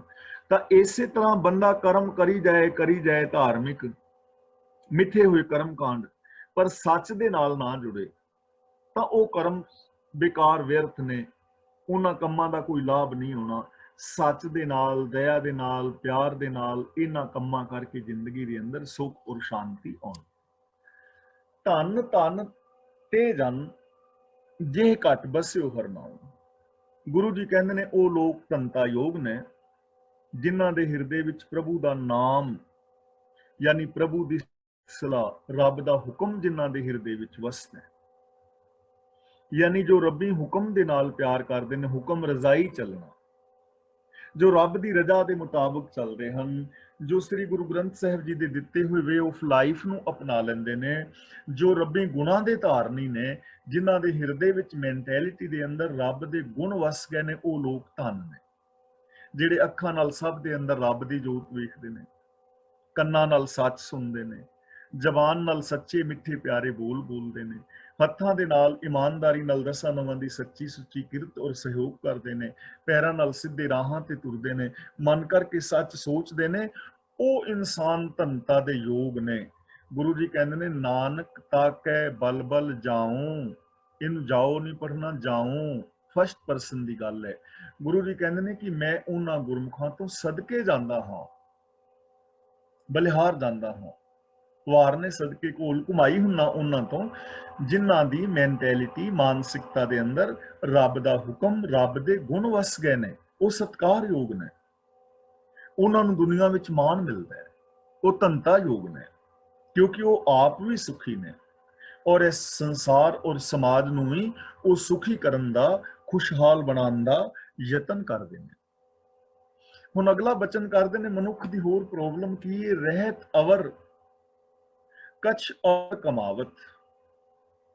ਰਹਿਤ ਦਾ ਮਤਲਬ ਹੈਗਾ ਬਾਹਰਲੀ ਰਹਿਤ, ਬਾਹਰਲੇ ਚਿੰਨ ਜਿਹੜੇ ਧਾਰਮਿਕ ਧਾਰਨ ਕੀਤੇ ਹੋਏ ਨੇ, ਰਹਿਤ ਬਹਿਤ, ਬਾਹਰ ਦਾ ਵਿਖਾਵਾ, ਇਹ ਤੇ ਕੁਝ ਹੋਰ ਹੈ। ਕਛ ਅਵਰ ਕਮਾਵਤ, ਪਰ ਕਮਾ ਕੁਝ ਹੋਰ ਰਿਹਾ ਹੈ, ਵਿਖਾਵਾ ਹੋਰ ਤੇ ਕਮਾਈ ਕੁਝ ਹੋਰ। ਪਹਿਨਾਵਾ ਤੇ ਪਹਿਨਿਆ ਹੋਇਆ ਧਾਰਮਿਕ, ਲੇਕਿਨ ਸੋਚ ਧਾਰਮਿਕ ਨਹੀਂ, ਕਰਮ ਧਾਰਮਿਕ ਨਹੀਂ। ਰਾਵਣ ਪਹਿਨਾਵਾ ਤੇ ਪਹਿਨਿਆ ਹੋਇਆ ਧਾਰਮਿਕ, ਪਰ ਉਹ ਧਰਮ ਉਪਦੇਸ਼ ਵਾਸਤੇ ਨਹੀਂ, ਸੀਤਾ ਨੂੰ ਚੁੱਕਣ ਵਾਸਤੇ ਹੈ। ਹੈ ਤਾਂ ਨਹੀਂ ਕੁਛ, ਪਰ ਮੈਂ ਕਹੇ ਕੋਈ ਮਿੱਟੀ ਮੁੱਟੀ ਦੀ ਜੜੀ ਮੋਟੀ ਹੋਵੇ। ਹੈਲੋ, ਹਾਂਜੀ, ਸੌਰੀ ਗਿਆਨੀ ਜੀ। ਰਹਿਤ ਅਵਰ ਕਛ ਅਵਰ ਕਮਾਵਤ, ਰਹਿਤ ਤੇ ਹੋਰ ਹੈ। ਧਾਰਮਿਕ ਪਹਿਨਾਵਾ ਰਾਵਣ ਨੇ ਪਹਿਨਿਆ, ਰਹਿਤ ਤੇ ਬੜੀ ਵਧੀਆ ਹੈ, ਧਾਰਮਿਕ ਪਹਿਨਾਵਾ ਹੈ। ਲੇਕਿਨ ਧਾਰਮਿਕ ਪਹਿਨਾਵਾ ਰੱਬ ਨੂੰ ਮਿਲਣ ਲਈ, ਧਰਮ ਕਮਾਉਣ ਲਈ, ਸੀਤਾ ਨੂੰ ਹਰਨ ਵਾਸਤੇ ਹੈ, ਤਾਂ ਇਹੋ ਜਿਹੇ ਪਹਿਨਾਵੇ ਦਾ ਫਿਰ ਲਾਭ ਨਹੀਂ ਨਾ ਹੈ। ਅੱਜ ਵੀ ਅਸੀਂ ਦੇਖਦੇ ਹਾਂ ਕਿਤਨੇ ਧਰਮੀ ਲੋਕ ਨੇ, ਕਿੰਨੇ ਬਾਬੇ ਨੇ, ਇੱਕ ਤੇ ਗੁਰੂ ਗੋਬਿੰਦ ਸਿੰਘ ਵਰਗੀ ਪੁਸ਼ਾਕ ਪਾ ਬੈਠਾ ਸੀ ਨਾ, ਤੇ ਅੱਜ ਉਹਦਾ ਹਾਲ ਦੇਖ ਲਓ। ਯਾਨੀ ਰਹਿਤ ਹੋਰ ਹੈ, ਬਾਹਰੋਂ ਬੰਦਾ ਹੋਰ ਹੈ, ਅੰਦਰੋਂ ਹੋਰ ਹੈ। ਕਰਤੂਤ ਪਸ਼ੂ ਕੀ ਮਾਨਸ ਜਾਤ ਵਾਲੀ ਅਵਸਥਾ ਹੈ। ਦਿਸਣ ਨੂੰ ਬੰਦਾ ਹੈ, ਪਰ ਕੰਮ ਬੰਦਿਆਂ ਵਾਲੇ ਨਹੀਂ। ਧਾਰਮਿਕ ਪਹਿਨਾਵਾ ਪਹਿਨਿਆ ਹੋਇਆ ਹੈ, ਪਰ ਕਰਮ ਸਾਰੇ ਹੀ ਧਾਰਮਿਕ, ਇੱਕ ਵੀ ਨਹੀਂ, ਸਭ ਠੱਗੀਆਂ ਠੂਰੀਆਂ। ਬਗਲੇ ਦੀ ਤਰ੍ਹਾਂ, ਬਗਲਾ ਤੀਰਥ ਵਿੱਚ ਬੈਠਾ ਹੈ, ਇੱਕ ਪੈਰ ਵੀ ਚੱਕਿਆ ਹੋਇਆ ਹੈ, ਅੱਖਾਂ ਵੀ ਅੱਧੀਆਂ ਬੰਦ ਨੇ, ਇੰਜ ਜਾਪਦਾ ਜਿਵੇਂ ਬੜੀ ਸਮਾਧੀ ਵਿੱਚ ਧਿਆਨ ਦੇ ਅੰਦਰ ਬੈਠਾ ਹੈ, ਮੈਡੀਟੇਸ਼ਨ ਕਰ ਰਿਹਾ ਹੈ। ਪਰ ਉਹ ਮੈਡੀਟੇਸ਼ਨ ਕੋਈ ਭਗਤੀ ਨਹੀਂ, ਉਹ ਡੱਡੀਆਂ ਮੱਛੀਆਂ ਵਾਸਤੇ ਬੈਠਾ। ਜਦੋਂ ਡੱਡੀ ਮੱਛੀ ਨੇੜੇ ਆਈ, ਉਹਨੇ ਖੜਪ ਕਰਕੇ ਖਾ ਜਾਣੀ। ਬੰਦਾ ਬੈਠਾ ਸੀ ਨਾ, ਪੈਸੇ ਠਨ ਠਨ ਕਰਕੇ ਪੈਰੇ ਸਨ ਕੁੱਜੇ ਵਿੱਚ, ਸਾਖੀ ਆਪ ਨੇ ਸਰਵਣ ਕੀਤੀ ਹੈ। ਗੁਰੂ ਨਾਨਕ ਦੇਵ ਜੀ ਨੇ ਕੁੱਜਾ ਚੁਕਾ ਕੇ ਪਿੱਛੇ ਧਰਤਾ। ਹੁਣ ਦੇਖੋ, ਵਿਖਾਵਾ ਤੇ ਕੀਤਾ ਜਾ ਰਿਹਾ ਕਿ ਮੈਂ ਸਮਾਧੀ ਲਾਈ ਬੈਠਾ, ਕਈ ਲੋਕ ਮੈਨੂੰ ਦਿਸਦੇ ਨੇ, ਬਾਹਰੀ ਵਿਖਾਵਾ ਤੇ ਇਹ ਹੈ। ਗੁਰੂ ਨਾਨਕ ਦੇਵ ਜੀ ਦੇ ਜੀਵਨ ਦੀ ਸਾਖੀ ਆਪਾਂ ਕਈ ਵਾਰ ਸਾਂਝੀ ਕੀਤੀ ਕਿ ਲੱਕੜਾਂ ਬੰਦਾ ਧੋ ਕੇ ਬਾਲ ਰਿਹਾ ਹੈ, ਬਰਤਨ ਧੋਤੇ ਨੇ, ਆਪ ਨਹਾਤਾ ਹੈ, ਲੇਕਿਨ ਭਾਈ ਮਰਦਾਨਾ ਜੀ ਦਾ ਪਰਛਾਵਾਂ ਪੈਂਦੇ ਹੀ ਕਹਿੰਦਾ ਮੇਰਾ ਚੌਂਕਾ ਪਿੱਟ ਗਿਆ, ਔਰ ਚੋ ਚੁੱਕ ਕੇ ਮਾਰਨ ਵਾਸਤੇ ਦੌੜ ਰਿਹਾ। ਬਾਹਰੀ ਪਹਿਨਾਵਾ ਤੇ ਇਹ ਹੈ। ਹੁਣ ਧਾਰਮਿਕ ਲੋਕਾਂ ਦਾ ਦੇਖੋ, ਬਹੁਤੇ ਜਿਹੜੇ ਧਾਰਮਿਕ, ਬਾਹਰੋਂ ਤੇ ਧਾਰਮਿਕ ਪਹਿਨਾਵਾ ਹੈ, ਲੇਕਿਨ ਗੁਰਦੁਆਰਿਆਂ ਵਿੱਚ ਪੱਗਾਂ ਲੈ ਰਹੀਆਂ ਨੇ, ਇੱਕ ਦੂਜੇ ਦੀ ਸਿਰ ਪਾੜੇ ਜਾ ਰਹੇ ਨੇ, ਫੇਰਾ ਫੇਰੀਆਂ ਕੀਤੀਆਂ ਜਾ ਰਹੀਆਂ ਨੇ। ਗੋਲਕ ਚੋਰ ਪਾਓ ਤੁਸੀਂ YouTube ਦੇ ਉੱਤੇ, ਤਾਂ ਧਾਰਮਿਕ ਪਹਿਨਾਵੇ ਵਾਲੇ ਆਪ ਨੂੰ ਤਾਂ ਬਹੁਤ ਸਾਰੀਆਂ ਵੀਡੀਓਜ਼ ਮਿਲ ਜਾਣਗੀਆਂ। ਇੱਕ ਧਰਮ ਦੀ ਨਹੀਂ, ਸਭ ਧਰਮਾਂ ਦੇ ਵਿੱਚ ਬਹੁਤਾ ਹਾਲ ਹੈ, ਬਹੁਤਾਤ ਗਿਣਤੀ। ਤਾਂ ਗੁਰੂ ਜੀ ਕਹਿੰਦੇ ਨੇ, ਰਹਿਤ ਅਵਰ ਕਛ ਅਵਰ ਕਮਾਵਤ, ਇਹ ਜ਼ਿੰਦਗੀ ਦੀ ਪ੍ਰੋਬਲਮ ਹੈ। ਮਨ ਨਹੀਂ ਪ੍ਰੀਤ, ਮੁਖੋਂ ਗੰਢ ਲਾਵਤ। ਗੰਢ ਲਾਵਤ ਦਾ ਮਤਲਬ ਗਾਂਢੇ ਲਾਂਦਾ ਹੈ, ਜੋੜ ਤੋੜ ਕਰਦਾ ਹੈ। ਮਨ ਨਹੀਂ ਪ੍ਰੀਤ, ਮਨ ਦੇ ਅੰਦਰ ਤੇ ਪ੍ਰਭੂ ਦੀ ਪ੍ਰੀਤ ਹੈ ਨਹੀਂ, ਮਨ ਵਿੱਚ ਗੁਣਾਂ ਦੀ ਪ੍ਰੀਤ ਨਹੀਂ, ਮਨ ਵਿੱਚ ਸੱਚ ਦੀ ਭਾਵਨਾ ਨਹੀਂ, ਦਇਆ ਦੀ ਭਾਵਨਾ ਨਹੀਂ, ਪਿਆਰ ਨਹੀਂ, ਇਨਸਾਨੀਅਤ ਨਹੀਂ। ਮੁਖੋਂ ਗੰਢ ਲਾਵਤ, ਲੇਕਿਨ ਮੂੰਹ ਤੋਂ ਗੱਲਾਂ ਪਿਆਰ ਦੀਆਂ ਕਰਦਾ ਹੈ, ਗੱਲਾਂ ਘਰ ਪੂਰਾ ਕਰਦਾ ਹੈ, ਗਾਂਡੇ ਸਾਂਡੇ ਲਾਉਂਦਾ ਹੈ। ਮੂੰਹ ਚੋਂ ਗੱਲਾਂ ਸੁਣੋ, ਬੰਦਾ ਇੰਨੇ ਕੌਨਫੀਡੈਂਸ ਦੇ ਨਾਲ ਰੱਬ ਦੀ ਗੱਲ ਕਰਦਾ ਹੈ, ਇੰਜ ਪ੍ਰਤੀਤ ਹੁੰਦਾ ਹੈ ਕਿ ਜਿਵੇਂ ਬੰਦਾ ਰੱਬ ਦਾ ਪੀਏ ਹੋਣਾ ਹੈ। ਦੂਜਾ ਬੰਦਾ ਇੰਨੇ ਕੌਨਫੀਡੈਂਸ ਨਾਲ ਗੱਲ ਕਰ ਰਿਹਾ ਹੈ, ਪ੍ਰਤੀਤ ਹੁੰਦਾ ਹੈ ਕਿ ਰੱਬ ਇਹਨਾਂ ਦੇ ਘਰ ਆਣ ਕੇ ਰਾਤ ਰੁਕਦਾ ਹੋਣਾ ਜ਼ਰੂਰ, ਵੀ ਇੰਨੀਆਂ ਨੂੰ ਗੱਲਾਂ ਦੱਸਦਾ ਹੋਣਾ ਤਾਂ ਹੀ ਪਤਾ। ਤੀਜੇ ਬੰਦੇ ਦੀਆਂ ਗੱਲਾਂ ਸੁਣ ਕੇ ਇੰਜ ਪ੍ਰਤੀਤ ਹੁੰਦਾ ਵੀ ਜਿਵੇਂ ਰੱਬ ਬਾਹਰ ਨਿਕਲਣ ਲੱਗਿਆ, ਇਹਨਾਂ ਦੇ ਘਰੋਂ ਨਾਸ਼ਤਾ ਪਾਣੀ ਕਰਕੇ ਕੋਈ ਅੱਧਾ ਘੰਟਾ ਗੱਲਾਂ ਬਾਤਾਂ ਦੱਸ ਕੇ ਕਿ ਅੱਜ ਮੈਂ ਇਹ ਕੰਮ ਕਰਨਾ ਜਾਂਦਾ ਹੋਣਾ। ਕੌਨਫੀਡੈਂਸ ਇਹਨੇ ਨਾਲ ਗੱਲਾਂ ਹੋ ਰਹੀਆਂ ਨੇ, ਲੇਕਿਨ ਜੀਵਨ ਦੇ आवाज बंद हो गई, आवाज नहीं आ रही। ਲੇਕਿਨ ਜੀਵਨ ਦੇ ਅੰਦਰ ਕੁਝ ਵੀ ਨਹੀਂ ਹੈ। ਆਵਾਜ਼ ਆ ਨਹੀਂ ਰਹੀ ਜੀ? ਜੀਵਨ ਸੌਰੀ, ਆਵਾਜ਼ ਸਾਰਿਆਂ ਨੂੰ ਆ ਰਹੀ ਹੈ ਜੀ। ਭੈਣ ਜੀ ਤੁਸੀਂ ਆਪਣਾ ਸਿਸਟਮ ਚੈੱਕ ਕਰ ਲਓ, ਇੱਧਰ ਆਵਾਜ਼ ਬਹੁਤ ਵਧੀਆ ਆ ਰਹੀ ਹੈ। Thank you. ਜੀਵਨ ਦੇ ਅੰਦਰ ਕੁਝ ਵੀ ਨਹੀਂ ਹੈ। ਮਨ ਨਹੀਂ ਪ੍ਰੀਤ ਮੁਖੋਂ ਗੰਢ ਲਾਵਤ, ਕਿ ਜੇ ਮਨ ਦੇ ਅੰਦਰ ਪ੍ਰੀਤ ਨਹੀਂ ਤਾਂ ਗੱਲਾਂ ਬਾਤਾਂ ਦੇ ਨਾਲ ਕੁਝ ਨਹੀਂ ਬਣਨਾ। ਗੱਲੀ ਅਸੀਂ ਚੰਗੀਆਂ, ਆਚਾਰੀ ਗੁਰੀਆਂ, ਮਨੋ ਕੁਸੁੱਦਾਂ ਕਾਲੀਆਂ, ਬਾਹਰ ਚਿਟਵੀਆਂ। ਤਾਂ ਅਗਲਾ ਵਚਨ ਗੁਰਦੇਵ ਜੀ ਕਰਦੇ ਨੇ, ਜਾਣਨਹਾਰ ਪ੍ਰਭੂ ਪ੍ਰਵੀਨ। ਪ੍ਰਵੀਨ ਦਾ ਮਤਲਬ ਸਿਆਣਾ। ਦਿਲ ਦੀਆਂ ਜਾਣਨ ਵਾਲਾ ਪ੍ਰਭੂ ਸਿਆਣਾ ਹੈ। ਮੈਨੂੰ ਤਾਂ ਤੁਸੀਂ ਗੱਲਾਂ ਨਾਲ ਇਮੋਸ਼ਨਲ ਬਲੈਕਮੇਲ ਕਰ ਲੋਗੇ, ਮੇਰਾ ਘਰ ਪੂਰਾ ਕਰ ਦਿਓਗੇ ਗੱਲਾਂ ਨਾਲ। ਗੱਲਾਂ ਨਾਲ ਮੈਂ ਤੁਹਾਡਾ ਘਰ ਪੂਰਾ ਕਰ ਦਿਆਂਗਾ। ਕੋਈ ਸਵਾਲ ਪੁੱਛੋਗੇ ਉਹਦਾ ਜਵਾਬ ਦੇ ਦਿਆਂਗਾ। ਤੁਹਾਨੂੰ ਮੈਂ ਇਮੋਸ਼ਨਲ ਬਲੈਕਮੇਲ ਕਰ ਸਕਦਾ ਹਾਂ, ਰੀਜ਼ਨ ਕਿ ਮੈਂ ਤੁਹਾਡੇ ਮਨ ਦੀ ਭਾਵਨਾ ਨੂੰ ਨਹੀਂ ਜਾਣਦਾ। ਪਰ ਮੈਂ ਰੱਬ ਨੂੰ ਮੂਰਖ ਕਿਵੇਂ ਬਣਾਵਾਂ? ਰੱਬ ਨੂੰ ਇਮੋਸ਼ਨਲ ਬਲੈਕਮੇਲ ਕਿਵੇਂ ਕਰਾਂ? ਉਹ ਤੇ ਵਾਲਾ ਹੈ, ਉਹ ਤਾਂ ਘੱਟ ਘੱਟ ਦੇ ਅੰਦਰ ਦੀ ਜਾਣਨ ਵਾਲਾ ਹੈ ਨਾ। ਤਾਂ ਇਸ ਲਈ ਸਾਡੀ ਇਹ ਪ੍ਰੋਬਲਮ ਹੈ ਆਮ ਬੰਦੇ ਦੀ, ਕਿ ਬੰਦਾ ਅੰਦਰੋਂ ਹੋਰ ਤੇ ਬਾਹਰੋਂ ਹੋਰ ਹੈ। ਜਦੋਂ ਇਹਨੂੰ ਸਮਝ ਪੈ ਜਾਏਗੀ ਕਿ ਰੱਬ ਜਾਣਨ ਵਾਲਾ ਹੈ ਤਾਂ ਇਹ ਅੰਦਰੋਂ ਬਾਹਰੋਂ ਇੱਕ ਹੋਵੇਗਾ। ਜਾਣਨਹਾਰ ਪ੍ਰਭੂ ਪ੍ਰਵੀਨ, ਬਾਹਰ ਭੇਖ ਨਾ ਕਾਹੂ ਭੀਨ। ਭੀਨ ਦਾ ਮਤਲਬ ਭਿੱਜਦਾ ਨਹੀਂ, ਭੇਖ ਦਾ ਮਤਲਬ ਬਾਹਰ ਦਾ ਵਿਖਾਵਾ ਪਹਿਨਾਵਾ। ਉਹ ਬਾਹਰਲੇ ਭੇਖ ਦੇ ਨਾਲ ਪ੍ਰਸੰਨ ਨਹੀਂ ਹੁੰਦਾ। ਪ੍ਰਵੀਨ ਨੇ ਜਾਣਦਾ ਸਾਡੇ ਕਰਮਾਂ ਨੂੰ, ਮਾਨਸਿਕਤਾ ਨੂੰ। ਬਾਹਰਲੇ ਭੇਖ ਦੇ ਨਾਲ, ਪਹਿਨਾਵੇ ਦੇ ਨਾਲ ਰੱਬ ਨਹੀਂ ਖੁਸ਼ ਹੁੰਦਾ। ਅਸੀਂ ਸੂਟ ਬੂਟ ਪਾ ਕੇ ਲੋਕਾਂ ਨੂੰ ਖੁਸ਼ ਕਰ ਸਕਦੇ ਹਾਂ, ਲੇਕਿਨ ਰੱਬ ਨੂੰ ਨਹੀਂ। ਰੱਬ ਨੇ ਸਾਡੇ ਕੰਮਾਂ ਨਾਲ ਖੁਸ਼ ਹੋਣਾ ਹੈ। ਰੱਬ ਨੇ ਸਾਡੀ ਸੋਚ ਨੂੰ ਵੇਖਣਾ ਹੈ। ਬਾਹਰ ਦੇ ਭੇਖਾਂ ਦੇ ਨਾਲ ਨਹੀਂ, ਵਿਖਾਵੇ ਦੇ ਕੰਮਾਂ ਦੇ ਨਾਲ ਨਹੀਂ। ਵਰਤ ਰੱਖ ਰੱਖ ਕੇ ਰੱਬ ਨੂੰ ਖੁਸ਼ ਨਹੀਂ ਕਰ। ਖੀਰ ਕੜਾਵਾਂ ਨੂੰ ਭੋਗ ਲਵਾ ਲਵਾ ਕੇ, ਪਕੌੜਿਆਂ ਨੂੰ, ਗੁਲਾਬ ਜਾਮੁਨਾਂ ਨੂੰ ਭੋਗ ਲਵਾ ਕੇ ਖੁਸ਼ ਨਹੀਂ ਕਰ ਸਕਦੇ। ਧੂਫਾਂ ਤੇ ਖਾ ਕੇ ਰੱਬ ਨੂੰ ਖੁਸ਼ ਨਹੀਂ ਕੀਤਾ ਜਾ ਸਕਦਾ। ਰੱਬ ਦੀ ਪ੍ਰਸੰਨਤਾ ਤਾਂ ਰੱਬੀ ਰਜ਼ਾ ਦੇ ਅੰਦਰ ਤੁਰ ਕੇ ਹਾਸਲ ਕੀਤੀ ਜਾ ਸਕਦੀ ਹੈ। ਅਗਲਾ ਬਚਨ ਕਰਦੇ ਨੇ, ਅਵਰ ਉਪਦੇਸੈ ਆਪ ਨਾ ਕਰੈ। ਜਿਹੜਾ ਹੋਰਨਾਂ ਨੂੰ ਤੇ ਮੱਤਾਂ ਦਿੰਦਾ ਪਰ ਆਪ ਕੰਮ ਨਹੀਂ ਕਰਦਾ। ਹੁਣ ਬੰਦੇ ਦੀ ਪ੍ਰੋਬਲਮ ਇਹੀ ਹੈ, ਦੂਜਿਆਂ ਨੂੰ ਮੱਤਾਂ ਦਿੰਦਾ ਹੈ, ਆਪ ਨਹੀਂ ਕਰਦਾ। ਆਵਤ ਜਾਵਤ ਜਨਮੇ ਮਰੇ, ਉਹ ਆਉਂਦਾ ਹੈ, ਜਾਂਦਾ ਹੈ, ਜੰਮਦਾ ਹੈ ਔਰ ਮਰ ਜਾਂਦਾ ਹੈ। ਇਹਦਾ ਮਤਲਬ ਵੀ ਉਹ ਆਇਆ ਤੇ ਚਲਾ ਗਿਆ, ਜੰਮਿਆ ਤੇ ਮਰ ਗਿਆ, ਉਹਦੇ ਜੀਵਨ ਦਾ ਕੋਈ ਫਾਇਦਾ ਨਹੀਂ ਹੈ। ਜਿਹੜਾ ਦੂਜਿਆਂ ਨੂੰ ਉਪਦੇਸ਼ ਕਰਦਾ ਹੈ ਪਰ ਆਪ ਨਹੀਂ ਕਮਾਉਂਦਾ, ਤਾਂ ਉਹ ਆਉਂਦਾ ਹੈ ਔਰ ਚਲਾ ਜਾਂਦਾ ਹੈ, ਜੰਮਦਾ ਹੈ ਤੇ ਮਰ ਜਾਂਦਾ ਹੈ। ਭਾਵ ਉਹਦੇ ਜੀਵਨ ਦਾ ਕੁਝ ਫਾਇਦਾ ਨਹੀਂ ਹੋਇਆ। ਜੰਮਿਆ ਤੇ ਮਰ ਗਿਆ, ਨਾ ਵੀ ਜੰਮਦਾ ਤਾਂ ਵੀ ਕੰਮ ਚੱਲ ਜਾਣਾ ਸੀ।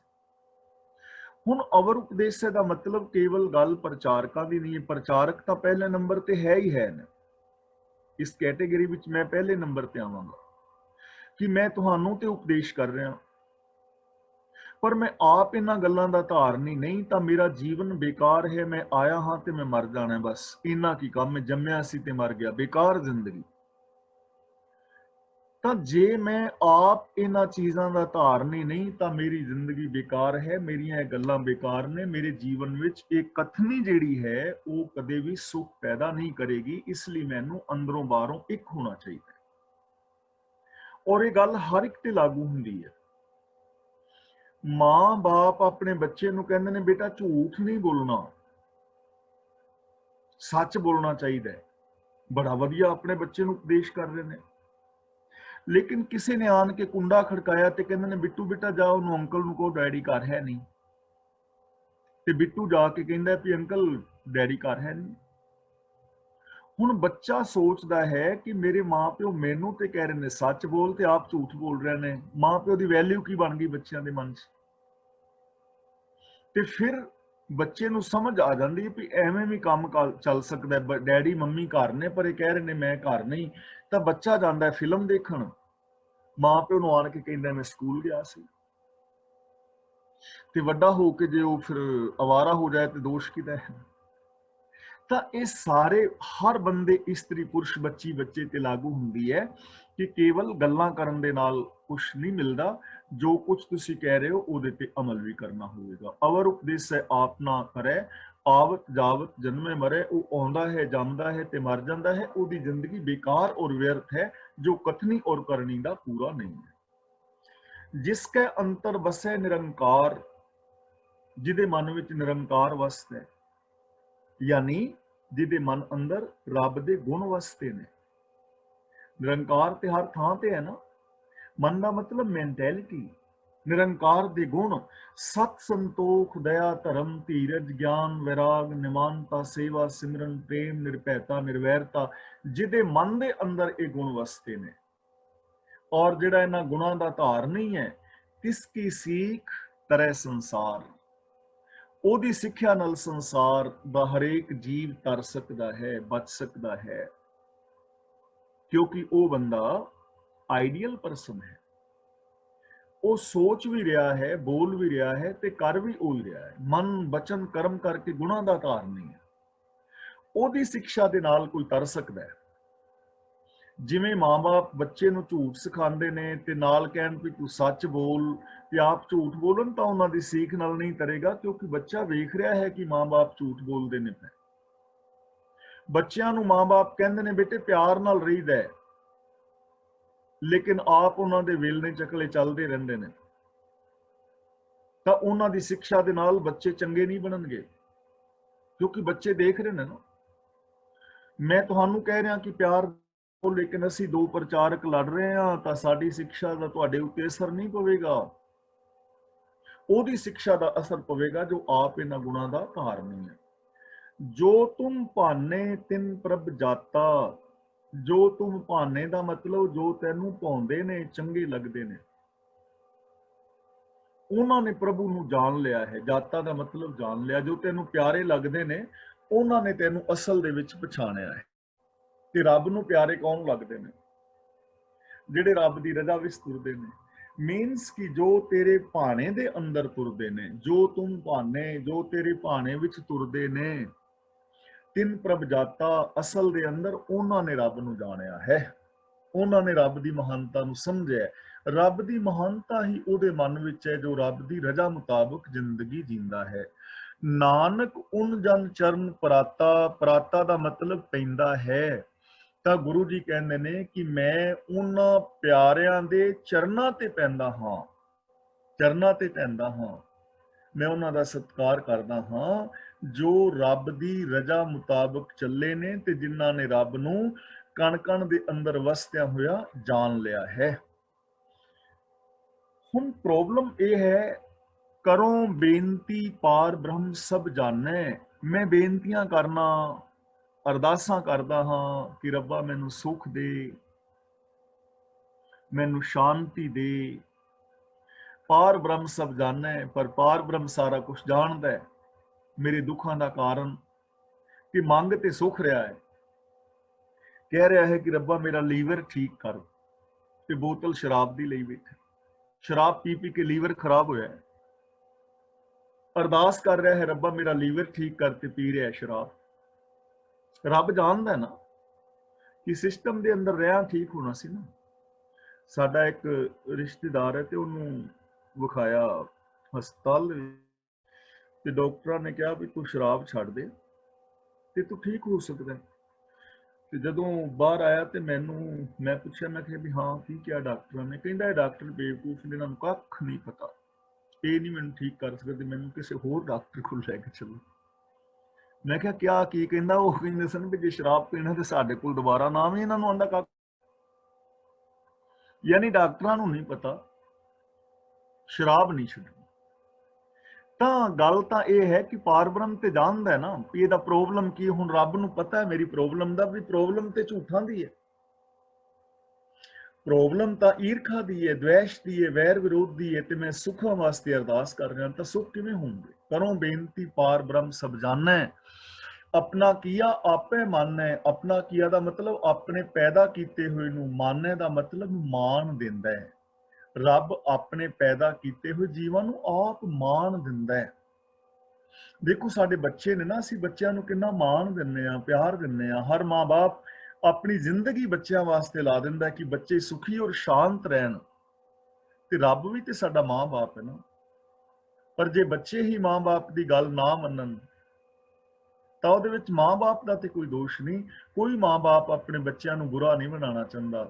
ਹਰ ਮਾਂ-ਬਾਪ ਆਪਣੇ ਬੱਚਿਆਂ ਨੂੰ ਚੰਗੀ ਪੜ੍ਹਾਈ, ਚੰਗੀ ਸਿੱਖਿਆ ਦੇਣੀ ਚਾਹੁੰਦਾ ਹੈ। ਹਰ ਮਾਂ-ਬਾਪ ਨਾ ਇਹ ਕਹਿੰਦਾ ਕਿ ਬੇਟੇ ਮੇਰੀ ਜ਼ਿੰਦਗੀ ਵਿੱਚ ਇਹ ਗਲਤੀਆਂ ਸਨ, ਤੁਸੀਂ ਇਹ ਗਲਤੀਆਂ ਨਾ ਕਰਿਆ ਜੇ, ਮੈਂ ਇਹਨਾਂ ਗਲਤੀਆਂ ਦਾ ਖਮਿਆਜਾ ਭੁਗਤਿਆ, ਤੁਸੀਂ ਨਾ ਕਰਿਓ। ਮਾਂ-ਬਾਪ ਆਪਣੀਆਂ ਗਲਤੀਆਂ ਵੀ ਮੰਨ, ਤੇ ਰੱਬ ਤੇ ਆਪਣੇ ਪਿਆਰਿਆਂ ਨੂੰ ਮਾਣ ਦੇਵੇਗਾ, ਆਪਣੇ ਬੱਚਿਆਂ ਨੂੰ, ਆਪਣੇ ਪਿਆਰਿਆਂ ਨੂੰ, ਆਪਣੇ ਪੈਦਾ ਕੀਤਿਆਂ ਨੂੰ।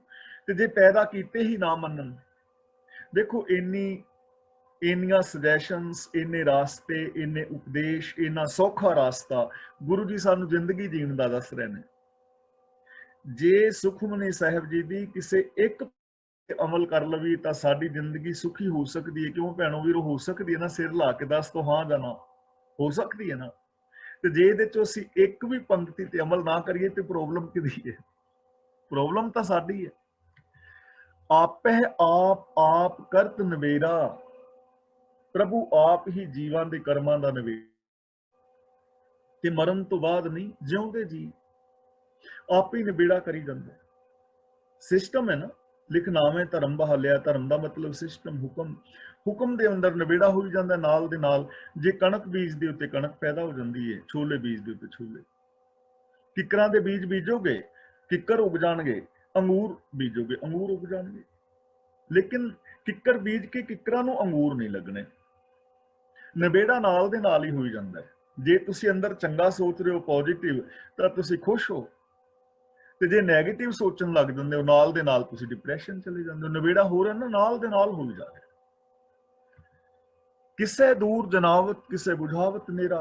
ਕਿਸੇ ਨੂੰ ਬੁੱਧ ਬਖਸ਼ਦਾ ਹੈ ਪ੍ਰਭੂ ਸਾਡੇ ਨੇੜੇ ਹੈ, ਤੇ ਕਿਸੇ ਨੂੰ ਬੁੱਧ ਬਖਸ਼ਦਾ ਕਿ ਦੂਰ ਹੈ। ਯਾਨੀ ਕੋਈ ਰੱਬ ਨੂੰ ਨੇੜੇ ਸਮਝ ਲੈਂਦਾ, ਕੋਈ ਦੂਰ ਸਮਝ ਲੈਂਦਾ। ਇਹ ਬੰਦੇ ਦੀ ਆਪਣੀ ਪ੍ਰੋਬਲਮ ਹੈ। ਕੋਈ ਕਹਿ ਰਿਹਾ ਜੀ ਉੱਤੇ ਸਵਰਗ ਵਿੱਚ ਬੈਠਾ ਹੈ, ਜੰਨਤ ਵਿੱਚ ਬੈਠਾ ਹੈ, ਉੱਤੇ ਕਿਤੇ ਵੱਖਰੇ ਸੱਚਖੰਡ ਵਿੱਚ ਬੈਠਾ ਹੋਇਆ ਹੈ। ਲੇਕਿਨ ਦੂਜਾ ਬੰਦਾ ਕਹਿੰਦਾ ਨਹੀਂ ਯਾਰ, ਜਰਰੇ ਜਰਰੇ ਅੰਦਰ ਸਮਾਇਆ ਹੋਇਆ। ਮੇਰਾ ਗੁਰੂ ਕਹਿ ਰਿਹਾ ਹੈ ਘਟ ਘਟ ਮੈਂ ਹਰ ਜੂ ਬਸੈ, ਜਲ ਥਲ ਮਹੀਲ ਪੂਰਿਆ ਰਵਿਆ ਵਿੱਚ ਹੋਣਾ। ਜਰਰੇ ਜਰਰੇ ਦੇ ਅੰਦਰ ਸਮਾਇਆ ਹੋਇਆ ਹੈ। ਇਹ ਸਾਰਾ ਸੰਸਾਰ ਗੁਰੂ ਨਾਨਕ ਪਾਤਸ਼ਾਹ ਜੀ ਨੂੰ ਆਰਤੀ ਕਰਦਾ ਹੋਇਆ ਪ੍ਰਤੀਤ ਹੁੰਦਾ ਹੈ। ਹਵਾ ਪੌਣ ਪਾਣੀ ਗਾਉਂਦੇ ਹੋਏ ਪ੍ਰਤੀਤ ਹੋ ਰਹੇ ਨੇ। ਭਗਤ ਕਬੀਰ ਜੀ ਕਹਿੰਦੇ ਨੇ, ਮੈਂ ਦੋ ਅੱਖਾਂ ਨਾਲ ਗਹੁ ਨਾਲ ਵੇਖਦਾ, ਹੋਰ ਕੁਛ ਦਿਸਦਾ ਹੀ ਨਹੀਂ। ਦੋਏ ਦੋਏ ਲੋਚਨ ਪੇਖਾਂ ਹੋ, ਹਰ ਬਿਨ ਔਰ ਨਾ ਦੇਖ। ਉਪਾਵ ਸਿਆਣਪ ਸਗਲ ਤੇ ਰਹਿਤ। ਉਪਾਵ ਦਾ ਮਤਲਬ ਹੈ ਹੀਲੇ। ਸਿਆਣਪ ਦਾ ਮਤਲਬ ਇੱਥੇ ਹੈ ਚਤੁਰਾਈਆਂ। ਜਿੰਨੇ ਵੀ ਚਤੁਰਾਈਆਂ ਦੇ ਹੀਲੇ ਵਸੀਲੇ ਨੇ, ਉਹਨਾਂ ਸਾਰਿਆਂ ਤੋਂ ਰੱਬ ਦੂਰ ਹੈ। ਉਹਨਾਂ ਨਾਲ ਖੁਸ਼ ਨਹੀਂ ਹੁੰਦਾ, ਚਤੁਰਾਈਆਂ ਨਾਲ ਨਹੀਂ। ਚਤੁਰਾਈਆਂ ਦੇ ਨਾਲ ਖੁਸ਼ ਨਹੀਂ ਵੀ ਤੀਰਥ ਤੇ ਨਹਾ ਕੇ ਤੇ ਨਾਲ ਠੱਗੀਆਂ ਮਾਰੀ ਜਾਓ। ਚਤੁਰਾਈਆਂ ਦੇ ਨਾਲ ਖੁਸ਼ ਨਹੀਂ ਕਿ ਮੈਂ 21 ਜਪਜੀ ਸਾਹਿਬ ਦੇ ਪਾਠ ਕਰ ਦਿਆਂਗਾ ਤੇ ਮੈਂ ਮੁਕੱਦਮਾ ਜਿੱਤ ਜਾਵਾਂ, ਤੇ ਮੁਕੱਦਮਾ ਕੀਤਾ ਹੈ ਭਰਾ ਦੀ ਜਾਇਦਾਦ ਤੇ। ਚਲਾਕੀਆਂ ਨਹੀਂ। ਸਭ ਕੁਝ ਜਾਣਨਾ ਆਤਮ ਕੀ ਰਹਿਤ। ਉਹ ਆਤਮਕ ਰਹਿਣੀ ਦੀ ਹਰ ਗੱਲ ਜਾਣਦਾ ਹੈ। ਆਤਮ ਕੀ ਰਹਿਤ ਦਾ ਮਤਲਬ ਜੋ ਤੁਸੀਂ ਅੰਦਰ ਸੋਚ ਰਹੇ ਹੋ, ਤੁਹਾਡੀ ਮੈਂਟੈਲਿਟੀ, ਮੇਰੀ ਮੈਂਟੈਲਿਟੀ। ਰੱਬ ਮਾਨਸਿਕਤਾ ਨੂੰ ਜਾਣਦਾ ਹੈ, ਸੋਚ ਨੂੰ ਜਾਣਦਾ ਹੈ। ਜਿਸ ਭਾਵੈ ਤਿਸ ਲੈ ਲੜ ਲਾਏ। ਜਿਸ ਭਾਵੈ ਦਾ ਮਤਲਬ ਜਿਹਨੂੰ ਰੱਬ ਪਿਆਰਾ ਲੱਗਦਾ ਹੈ, ਜਿਹਨੂੰ ਰੱਬ ਦਾ ਭਾਣਾ ਭਾ ਜਾਂਦਾ ਹੈ। ਤਿਸ ਲੈ ਲੜ ਲਾਏ, ਉਹਨੂੰ ਆਪਣੇ ਲੜ ਲਾ ਲੈਂਦਾ ਹੈ, ਉਹਨੂੰ ਆਪਣੇ ਪੱਲੇ ਲਾ ਲੈਂਦਾ ਹੈ। ਥਾਂ ਥਨੰਤਰ ਰਿਹਾ ਸਮਾਏ। ਉਹ ਥਾਵਾਂ ਦੇ ਵਿੱਚ, ਹਰ ਥਾਂ ਦੇ ਉੱਤੇ ਮੌਜੂਦ ਹੈ। ਤੇ ਜੋ ਰੱਬ ਦੀ ਰਜ਼ਾ ਮੁਤਾਬਕ ਜ਼ਿੰਦਗੀ ਜੀਂਦਾ ਹੈ, ਉਹਨੂੰ ਹਰ ਥਾਂ ਦੇ ਉੱਤੇ ਵਿਆਪਕ ਪ੍ਰਭੂ ਦਿਸਦਾ ਹੈ। ਸੋ ਸੇਵਕ ਜਿਸ ਕਿਰਪਾ ਕਰੀ। ਗੁਰੂ ਜੀ ਕਹਿੰਦੇ ਨੇ ਅਸਲ ਦੇ ਅੰਦਰ ਉਹੀ ਸੇਵਕ ਹੈ ਜਿਹਦੇ ਉੱਤੇ ਰੱਬ ਨੇ ਮਿਹਰ ਕੀਤੀ ਹੈ। ਭਾਵ ਜੋ ਰੱਬ ਦੀ ਮਿਹਰ ਦਾ ਪਾਤਰ ਬਣਿਆ ਹੈ, ਜੋ ਰੱਬ ਦੀ ਰਜ਼ਾ ਦੇ ਅੰਦਰ ਤੁਰਿਆ ਹੈ। ਨਿਮਕ ਨਿਮਕ ਜਪ ਨਾਨਕ ਹਰੀ। ਗੁਰੂ ਪਾਤਸ਼ਾਹ ਜੀ ਕਹਿੰਦੇ ਨੇ, ਹੇ ਪਿਆਰਿਆ, ਹਰ ਪਲ ਅੱਖ ਦੇ ਜਿੰਨੇ ਸਮੇਂ ਜਿੰਨਾ ਸਮਾਂ ਵੀ ਉਹਨੂੰ ਵਿਸਾਰ ਨਾ, ਯਾਦ ਰੱਖ ਉਹਦੇ ਗੁਣਾਂ ਨੂੰ। ਜਪ ਦਾ ਮਤਲਬ ਜਾਣ, ਸਮਝ, ਵੇਖ, ਹਰ ਪਲ ਹਰ ਥਾਂ ਤੇ ਉਹਦੇ ਹੁਕਮ ਨੂੰ ਵਰਤਦਾ ਹੋਇਆ ਵੇਖ, ਹਰ ਥਾਂ ਤੇ ਹਰ ਪਲ ਉਹਦੇ ਗੁਣਾਂ ਦਾ ਧਾਰਨੀ ਹੋ, ਹਰ ਥਾਂ ਤੇ ਹਰ ਪਲ ਉਹਨੂੰ ਵਸਦਾ ਹੋਇਆ ਵੇਖ, ਹਰ ਇੱਕ ਦੇ ਅੰਦਰ ਵੇਖ ਔਰ ਹਰ ਇੱਕ ਦੇ ਨਾਲ ਰੱਬ ਵਰਗਾ ਪਿਆਰ ਔਰ ਸਤਿਕਾਰ ਕਰ, ਹਰ ਪਲ ਰੱਬੀ ਰਜ਼ਾ ਦੇ ਅੰਦਰ ਤੁਰ, ਫਿਰ ਤੇਰੀ ਇਹ ਜ਼ਿੰਦਗੀ ਸਫਲ ਹੈ, ਫਿਰ ਤੇਰਾ ਇਹ ਜੀਵਨ ਸੁਚੱਜਾ ਹੋ ਸਕਦਾ ਹੈ। ਤਾਂ ਗੁਰੂ ਪਾਤਸ਼ਾਹ ਜੀ ਸਾਨੂੰ ਸਮਝਾ ਰਹੇ ਹਨ ਕਿ ਇਹ ਸੁੱਖਾਂ ਦੇ ਰਾਜ ਨੇ। ਜੇ ਅਸੀਂ ਇਹਨਾਂ ਗੁਣਾਂ ਨੂੰ ਅਪਣਾ ਲਈਏ ਤਾਂ ਸਾਡੀ ਜ਼ਿੰਦਗੀ ਸੁਖੀ ਔਰ ਸ਼ਾਂਤ ਹੋ ਸਕਦੀ ਹੈ। ਇਸੇ ਨੂੰ ਕਹਿੰਦੇ ਨੇ ਸੁਖਮਨੀ ਸੁਖ ਅੰਮ੍ਰਿਤ ਪ੍ਰਭ ਨਾਮ, ਯਾਨੀ ਜੋ ਰੱਬ ਦਾ ਹੁਕਮ ਹੈ ਉਹ ਸੁਖ ਦੇਣ ਵਾਲੀ ਮਣੀ ਹੈ। ਉਹ ਜਿਹੜਾ ਹੈ ਸੁਖ ਦੇਣ ਵਾਲੀ ਮਣੀ ਹੈ। ਕਿਹੜੀ? ਰੱਬ ਦਾ ਹੁਕਮ। ਤੇ ਜਿਹੜਾ ਰੱਬ ਦਾ ਹੁਕਮ ਹੈ ਉਹ ਜ਼ਿੰਦਗੀ ਦੇ ਅੰਦਰ ਸੁਖ ਔਰ ਸ਼ਾਂਤੀ ਪੈਦਾ ਕਰ ਸਕਦਾ ਹੈ, ਹੋਰ ਕੋਈ ਨਹੀਂ। ਤਾਂ ਗੁਰੂ ਪਾਤਸ਼ਾਹ ਦੀ ਰਹਿਮਤ ਔਰ ਬਖਸ਼ਿਸ਼ ਕਰਨ, ਅਸੀਂ ਗੁਰਬਾਣੀ ਨੂੰ ਆਪ ਪੜ੍ਹੀਏ, ਸਮਝੀਏ, ਗੁਰਬਾਣੀ ਮੁਤਾਬਕ ਜ਼ਿੰਦਗੀ ਜੀਵੀਏ, ਜਿਸ ਕਰਕੇ ਸਾਡਾ ਆਪਣਾ ਜੀਵਨ, ਪਰਿਵਾਰ ਔਰ ਸਮਾਜ ਸੁਖੀ ਔਰ ਸ਼ਾਂਤ ਹੋ ਜਾਏ ਤੇ ਇਹ ਜੀਵਨ ਸਵਰਗ ਬਣ ਜਾਏ।